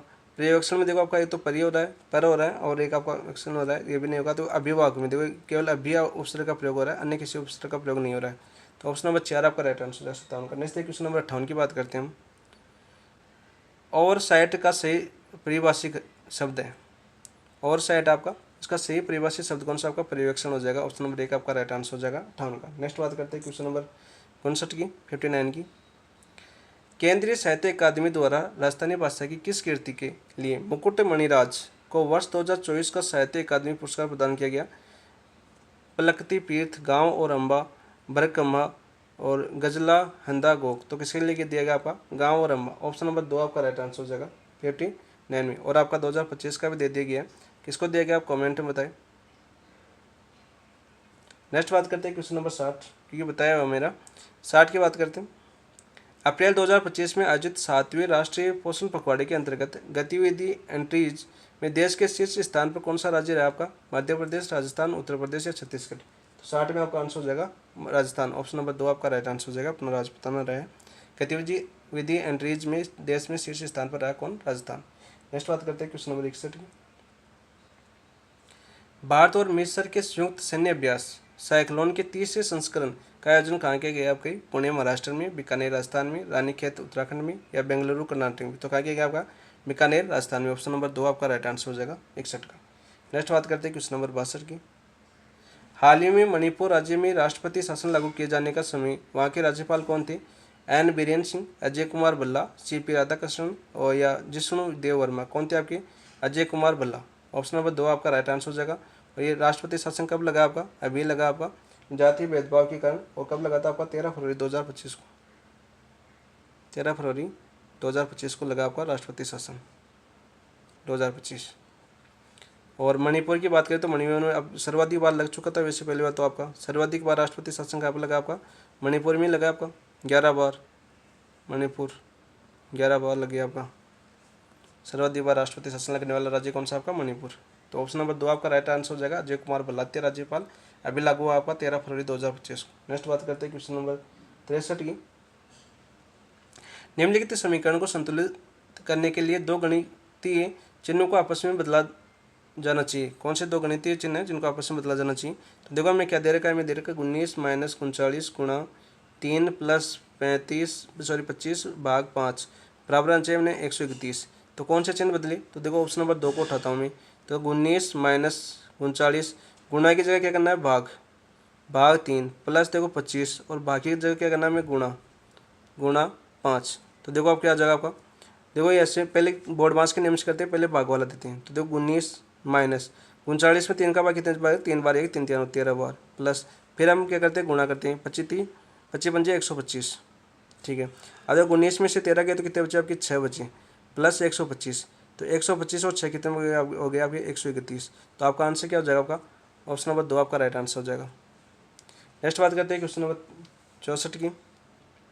देखो यहाँ पर फ्रांस को 65 43 21 लिख रखा है। देखो FRA फ्रांस आपका, फ्रांस को क्या लिख सकता है लिख रखा है आपको 65 43 21 लिख रखा है। और फिर जर्मनी को क्या लिख रखा है आपको, जर्मनी को क्या लिख रखा है आपको 91 58 437। ठीक है। और हमें बताना आपका यामीन YEMEN। ठीक है। यहाँ पे देखो इसमें बहुत ही एग्जीक्यूशन है। देखो कॉमन एलिमेंट देखो आपका, कॉमन एलिमेंट देखो आप, कॉमन एलिमेंट कौन से आ रहे हैं आपको देखो आपका। तो यहाँ पर देखे देखो ई है, ई का क्या आ रहा है आपका देखो 1 आ रहा है। और यहाँ पर भी देखो आपका ई का क्या आ रहा है आपका 1 आ रहा है। वहीं देखो एक का क्या आ रहा है यहाँ पर 4 आ रहा है ना। यहाँ पर देखो एक का क्या आ रहा है आपका 4 आ रहा है। ठीक है। वहीं देखो आर का देखो यहाँ पर क्या आ रहा है आपको 5 और आर का देखो यहाँ पर भी 5 आ रहा है। ठीक है। तो इसीलिए देखो आपका वाई का क्या हो जाएगा आपका, देखो वाई का यहाँ पर क्या आ रहा है आपका 7। तो यहाँ पर वाई का क्या हो जाएगा आपका 7 हो जाएगा। ई का क्या है आपके पास, ई का 1 आ रहा था, क्या आ रहा था आपका ई का 1। तो ई का क्या हो जाएगा आपके पास 1 हो जाएगा। एम का क्या आ जाएगा आपका, देखो एम का 8 आ जाएगा, एम का 8 आ जाएगा। ई का वापस आना 1 आ जाएगा। एन का क्या आ जाएगा, एन का यहाँ से देखो 3 आ जाएगा। तो यहाँ से हो जाएगा 71 813 किस कहाँ पर आपका ऑप्शन नंबर 4 आपका राइट आंसर हो जाएगा 64 का। नेक्स्ट है क्वेश्चन नंबर 65 की बात करते हैं। अनुक्रम 1 3 6 11 18 और x 42 है, क्या आएगा x की जगह ये बताना हमें। तो हमें क्या दे रखा है देखो 1 3 6 11 18 अक्स बताना है और 42, तो 1 आ रहा है। ठीक है, फिर क्या आ रहा है आपका 3, 3 देखो 2 + 1 कितना आ रहा है आपका 3, क्या लिखा आपने, देखो 2 + 1 कितना हो गया आपका 3, तो यहाँ पर देखो क्या, इसको 1 + 2 लिखो। ठीक है, थोड़ा समझ में आ जाए। तो 1 + 2 बराबर कितना हो जाएगा 3। ठीक है, फिर देखो आपका 6 आ रहा है, तो 6 को क्या लिख सकता हूँ मैं यहाँ पर, देखो 3 + 3 बराबर कितना हो जाएगा 6। तो यहाँ पर देखो कितना आएगा आपका, तो पहले अभाज्य संख्या, प्राइम नंबर कौन से लिख रहे हैं हम, अभाज्य संख्या जोड़ रहे हैं, अभाज्य संख्या जोड़ रहे हैं प्राइम नंबर। अब देखो हमारा क्या रहा है 11, 11 आ रहा है, तो 11 के लिखेंगे हम यहाँ पर, देखो आपका 6 तो आ गया ना, 6 में कौन सी अभाज्य संख्या जोड़ूँ, 5। तो देखो पहले 2 जोड़ी, फिर 3 जोड़ी, फिर 5 जोड़ा, तो कितना आ रहा है, 11 आ रहा है। फिर इसी प्रकार देखो हमारे क्या आ रहा है आपका लास्ट 18 आ रहा है ना, तो 18 के लिए 11 तो ये आ गया अपने पास, 11 में क्या जोड़, कौन सी अभाज्य संख्या जोड़े हम, 7, तो कितना हो जाएगा अपने पास 18 आ जाएगा। ठीक है, 7 अभाज्य संख्या जुड़ रही है। अब देखो हमारा अक्स आ रहा है, अक्स बराबर क्या आ जाएगा आपका अक्स, तो अक्स क्या आएगा, देखो 18 आ रहा है, 18। ठीक है, 18 में देखो आपका 8 अभाज्य संख्या नहीं है, 9 अभाज्य संख्या नहीं है, 10 अभाज्य संख्या नहीं, कौन सी आपको 11 अभाज्य संख्या है। तो 18 में 11 जोड़ी, तो कितना है आपके पास, जो 8 रहे 9, 8 एक 9 और 1 रहे 2, 29 आ गई। अब देखो अगली संख्या देखो 29 है, तो 29 आ गई अपने पास, सॉरी 42 हमने 42, तो 42 है, तो 42 है, तो यहाँ पर देखो 29 प्लस देखो आपकी 11 के बाद 12 अभाज्य संख्या नहीं है, 13 है अभाज्य संख्या। तो देखो 13 जोड़ो तो कितना आ रहा है आपका, 9 और 3 12 को 2 को 2 और 1 3, 3 और 1 4, 42 आ रहा है। ठीक है, तो इसको संतुष्ट कौन सा कर रहा है आपका, ये वाला रूल संतुष्ट कर रहा है, यानी इस प्रवृत्ति के अपने आर्या पर अभाज्य संख्या जोड़ने पर। तो यहाँ पर देखो अभाज्य संख्या कौन सी जोड़ी अपनी, 29, तो आपका आंसर क्या हो जाएगा, 29 हो जाएगा। देखो कौन से ऑप्शन में एक्स की जगह 29 हो जाएगा, ऑप्शन नंबर 3 आपका राइट आंसर हो जाएगा। नेक्स्ट बात करते हैं क्वेश्चन नंबर 66। हेनरी फ्योल की प्रबंधकीय कार्यों से संबंधित POCCC की अवधारणा में सम्मिलित कार्य नहीं है। तो हेनरी फ्योल है, प्रबंधकीय सिद्धांतों की क्या कहलाते हैं आपके जनक, प्रबंधकीय सिद्धांतों के जनक। 14 सिद्धांत देते हैं ना उन्होंने, सिद्धांतों के जनक। सिद्धांत कितने देते हैं उन्होंने, 14 सिद्धांत दिए थे। ठीक है, 14 सिद्धांत। तो देखो इसमें देखो ये आपका दे रखा है, आपका क्या दे रखा है, POCCC दे रखा है। P यानी प्लानिंग, P फॉर क्या हो जाएगा आपका, प्लानिंग हो जाएगा, योजना। O यानी ऑर्गेनाइजेशन हो जाएगा आपका, संगठन होगा, ऑर्गेनाइजेशन हो जाएगा। C फॉर क्या हो जाएगा, कमांड, आदेश हो जाएगा। ठीक है, और C इसका मतलब कोऑर्डिनेशन यानी समन्वय हो जाएगा। और इस C का मतलब क्या होता है, कंट्रोल यानी नियंत्रण। तो देखो कौन सा नहीं है आपका, आदेश है, समन्वय है, नियंत्रण है, संप्रेषण नहीं है। तो आपका आंसर हो जाएगा ऑप्शन नंबर 4। वहीं यहाँ पर आपका लूथर गुलिक वाला याद रखना, लूथर गुलिक ने कौन सा दिया था आपका, लूथर गुलिक ने दिया था आपका पोस्ट कॉर्ब। ठीक है, प्लानिंग ऑर्गेनाइजेशन यानी संगठन, स्टाफिंग नियुक्ति करना, डायरेक्शन या निर्देशन देना, कोऑर्डिनेशन या समन्वय, रिपोर्टिंग और बजट। ठीक है, ये आपको सभी बताए हुए हैं। तो आंसर हो जाएगा option number 4। Next question number 67 की बात करते हैं। निःशुल्क एवं अनिवार्य बाल शिक्षा का अधिकार अधिनियम 2009 के तहत कौन सा कथन सत्य है। इस अधिनियम में विशेष प्रशिक्षण का प्रावधान दिव्यांगों बालकों के अध्यापन से किया गया। बिल्कुल राइट है यार आपका, सॉरी कौन सा कथन सत्य है, सत्य पूछा है। देखो निःशुल्क अनिवार्य बाल शिक्षा का अधिकार अधिनियम 2009 के तहत कौन सा कथन सत्य है।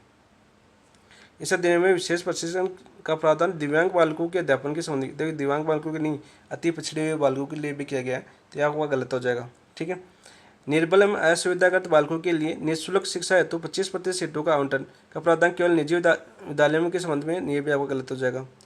समुचित सरकार का निर्धारित कर सकती है कि बालक को प्रारंभिक शिक्षा पूरी होने तक किसी भी कक्षा में नहीं रोक सकते। तो ऑप्शन नंबर 3 आपका बिल्कुल राइट है। 67 का आंसर हो जाएगा option number 3। Next question number 68 की बात करते हैं।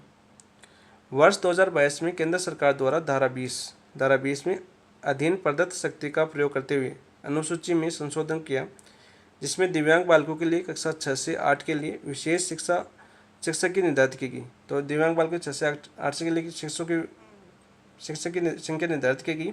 10 विद्यार्थियों पर एक शिक्षक नहीं, 20 विद्यार्थियों पर एक शिक्षक नहीं, 25 विद्यार्थियों पर एक शिक्षक नहीं, 15 विद्यार्थियों पर एक शिक्षक। ऑप्शन नंबर 4 आपका राइट आंसर हो जाएगा 68 का। नेक्स्ट बात करते हैं क्वेश्चन नंबर देखो 69।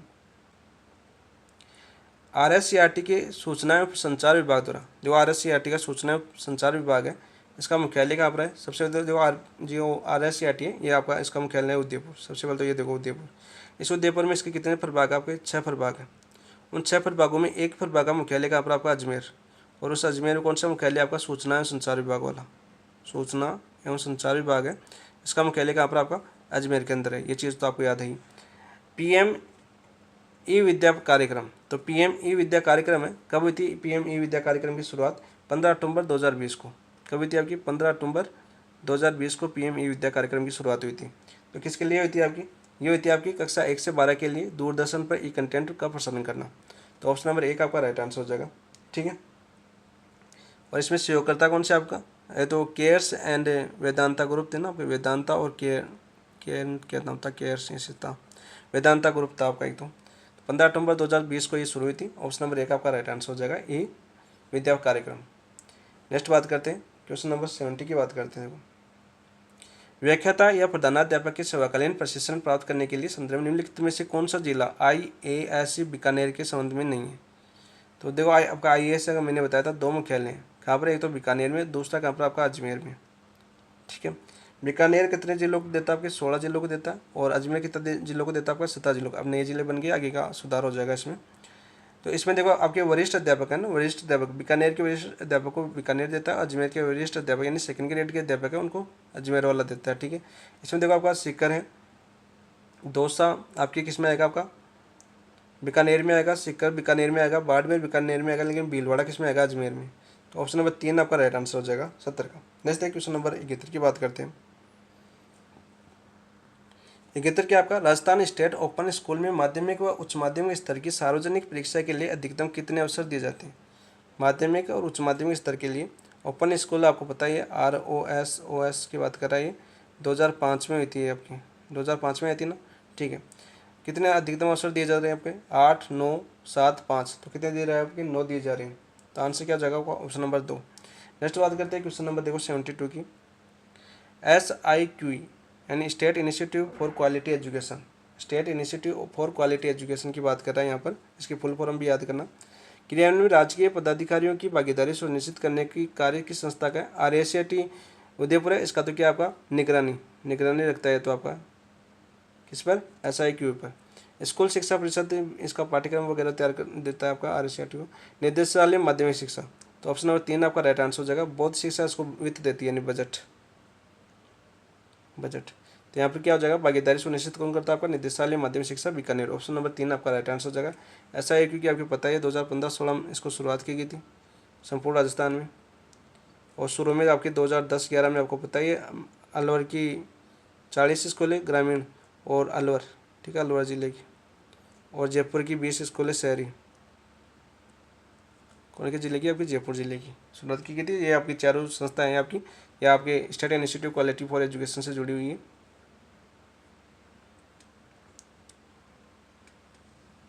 तो ऑप्शन नंबर 3 आपका राइट आंसर हो गया 72 का। नेक्स्ट क्वेश्चन नंबर 73 की बात करते हैं।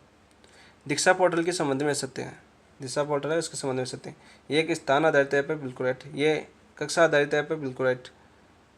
इसमें सामग्री केवल हिंदी अंग्रेजी माध्यम उपलब्ध है, ये गलत हो जाएगा। नहीं, तेरी भाषा का प्रॉब्लम अपना गया है ना, तो तीसरा आपका आंसर हो जाएगा। इसमें असत्य कौन सा हो जाएगा? तीसरा। इसे स्टेट इंटरनेट कनेक्टिविटी के बिना भी विषय वस्तु को ऑफलाइन संग्रहित व साझा किया जा सकता है, बिल्कुल राइट। दीक्षा पोर्टल की देखो शुरुआत कब हुई थी? दीक्षा पोर्टल की शुरुआत हुई थी आपकी 5 सितंबर 2017 को। कब हुई थी आपकी? 5 सितंबर 2017 को इसकी शुरुआत हुई थी। 5 सितंबर 2017 को इसकी शुरुआत हुई थी। ठीक है, ये तो आपको पता ही है। और इसकी एक आपके दीक्षा की फुल फॉर्म भी पूछी जाती है आपकी, दीक्षा की फुल फॉर्म भी याद कर लेना। क्या होती है आपकी? डिजिटल, लिख देता हूँ यहाँ पे नीचे, डिजिटल इंफ्रास्ट्रक्चर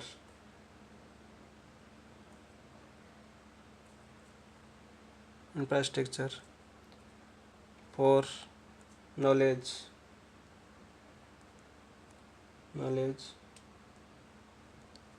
शेयरिंग। ठीक है, और इसका आदर्श वाक्य क्या था? हमारे शिक्षक हमारे नायक, हमारे शिक्षक हमारे नायक। ठीक है, तो इसका कौन सा आ गया, असत्य कौन सा आ गया था, ऑप्शन नंबर 3 तितर का। नेक्स्ट क्वेश्चन नंबर 74 की बात करते हैं। 74 क्या था आपका, निरीक्षणात्मक परीक्षण के गुण नहीं है। जो आपका निरीक्षणात्मक परीक्षण है उसके गुण नहीं है। देखो आपका नियंत्रित परिस्थितियों में शिक्षक पूर्ण निष्ठा व लगन से कार्य करते हैं। ठीक है, निष्ठा और पूर्ण लगन से कार्य करते हैं। यदि निरीक्षण करने जाता है तो शिक्षक पहले से तैयार हो जाता है, ये फटाना है, ये फटाना है, उसके सामने सब कुछ ठीक रहता है, बिल्कुल रहता है। कार्य प्रणाली में सुधार तीव्र गति से होता है। तो कार्य प्रणाली उसमें सुधार कैसा होता है आपका, तीव्र गति से होता है, ये भी है। शिक्षकों में नवीन कार्य के प्रति रुचि जागृत करना, ये आपका निरीक्षणात्मक नहीं होता है, ये तो आपका एक होता है आपका निरीक्षण नजर रखना बहुत करना है। ये तो आपका किसमें होता है, आपका पर्यवेक्षण में होता है, पर्यवेक्षण में। ठीक है, तो ये आपका कौन सा जगह गुण नहीं है, ऑप्शन नंबर 3 नहीं है। समय और साधनों की बचत होती है, बिल्कुल राइट। नेक्स्ट है क्वेश्चन नंबर 75 और अंतिम क्वेश्चन। एक शिक्षण संस्थान में संपूर्ण गुणवत्ता प्रबंधन के तहत पाठ्यक्रम, शिक्षण अधिगम प्रक्रिया, छात्र शिक्षक स्वाद और मूल्यांकन आदि को किस आयाम के अंतर्गत रखा जाता है, मानसिक आयाम, बौद्धिक आयाम, आध्यात्मिक आयाम या भौतिक आयाम। देखो ये 4 आयाम में किसने बांटा था आपके, ये बांटा था आपके अमर्त्य सेन ने। किसने बांटा था आपका, अमर्त्य सेन, अमर्त्य सेन। और हमें क्या पूछा हमें, शिक्षण अधिगम प्रक्रिया, छात्र शिक्षक स्वाद और मूल्यांकन आदि किस आयाम के अंतर्गत रखा जाता है, इसको रखा गया आपके बौद्धिक आयाम के अंदर। ऑप्शन नंबर 2 आपका राइट आंसर हो जाएगा। ठीक है, और भौतिक आयाम देखा आपका, भौतिक आयाम की बात करें तो भौतिक आयाम में कौन से रखे जाते हैं आपके, भौतिक आयाम आपका रखा जाता है जैसे कार्मिक नियम, प्रोटोकॉल वगैरह। प्रोटोकॉल लिख देता हूँ एक बार समझने के लिए, प्रोटोकॉल आपके भौतिक आयाम लिखा जाता है। मानसिक आयाम की बात करें तो इसमें क्या लिखा जाता है आपके, संस्थान से जुड़ाव, कि वो टीचर होता है, इसका एग्जाम्पल से समझे हम, तो संस्थान से जुड़ाव ले सकते हैं इसके स्थान पर, संस्थान से जुड़ाव, संस्थान से जुड़ाव ले लें। ठीक है, इसके अलावा और भी ले सकते हैं जैसे कर्मचारियों के प्रति चिंता, कर्मचारियों के प्रति चिंता, चिंता भी ले सकते हैं। और बच्चा कौन सा, आध्यात्मिक आयाम, ये आपका पूछा गया था लास्ट ईयर एग्जाम के अंदर। आध्यात्मिक आयाम के बारे में हम देखें तो आध्यात्मिक में किनको ले सकते हैं हम, जैसे नवाचार ले सकते हैं, उच्च शिक्षा ले सकते हैं, उच्च लक्ष्य ले सकते हैं, या नवाचार भी ले सकते हैं, इसमें नवाचार प्रयोग वगैरह हो, नवाचार प्रयोग ऐसे आ जाए तो ये किसमें आएगा आपके, आध्यात्मिक। और हमें दिया हुआ है शिक्षण अधिगम प्रक्रिया, छात्र शिक्षक स्वाद और मूल्यांकन किसमें आएंगे आपकी, बौद्धिक आयाम में आएंगे। ऑप्शन नंबर 2 आपका राइट आंसर हो जाएगा। ये कलाम का परी एग्जाम कंप्लीट हो चुका है और कलाम की कंप्लीट टेस्ट हो चुकी है, फर्स्ट ग्रेड के किस टेस्ट हमने कंप्लीट करवा दिए हैं। उनकी वीडियो बनी हुई है अपने प्लेलिस्ट, वहाँ पर आपको सब कंप्लीट वीडियो मिल जाएंगी। रिविजन करना चाहिए तो आप कर सकते हो। ठीक है, कैसा लगा आपको एनालिसिस, कमेंट में जरूर बताएं। साथ में चैनल को अभी तक जिन दोस्तों ने सब्सक्राइब नहीं किया चैनल को सब्सक्राइब जरूर कर लीजिए, वीडियो को लाइक करें और अपने सभी दोस्तों के साथ शेयर करें। ठीक है दोस्तों, इसी के साथ इस क्लास समाप्त करते हैं। थैंक यू, धन्यवाद।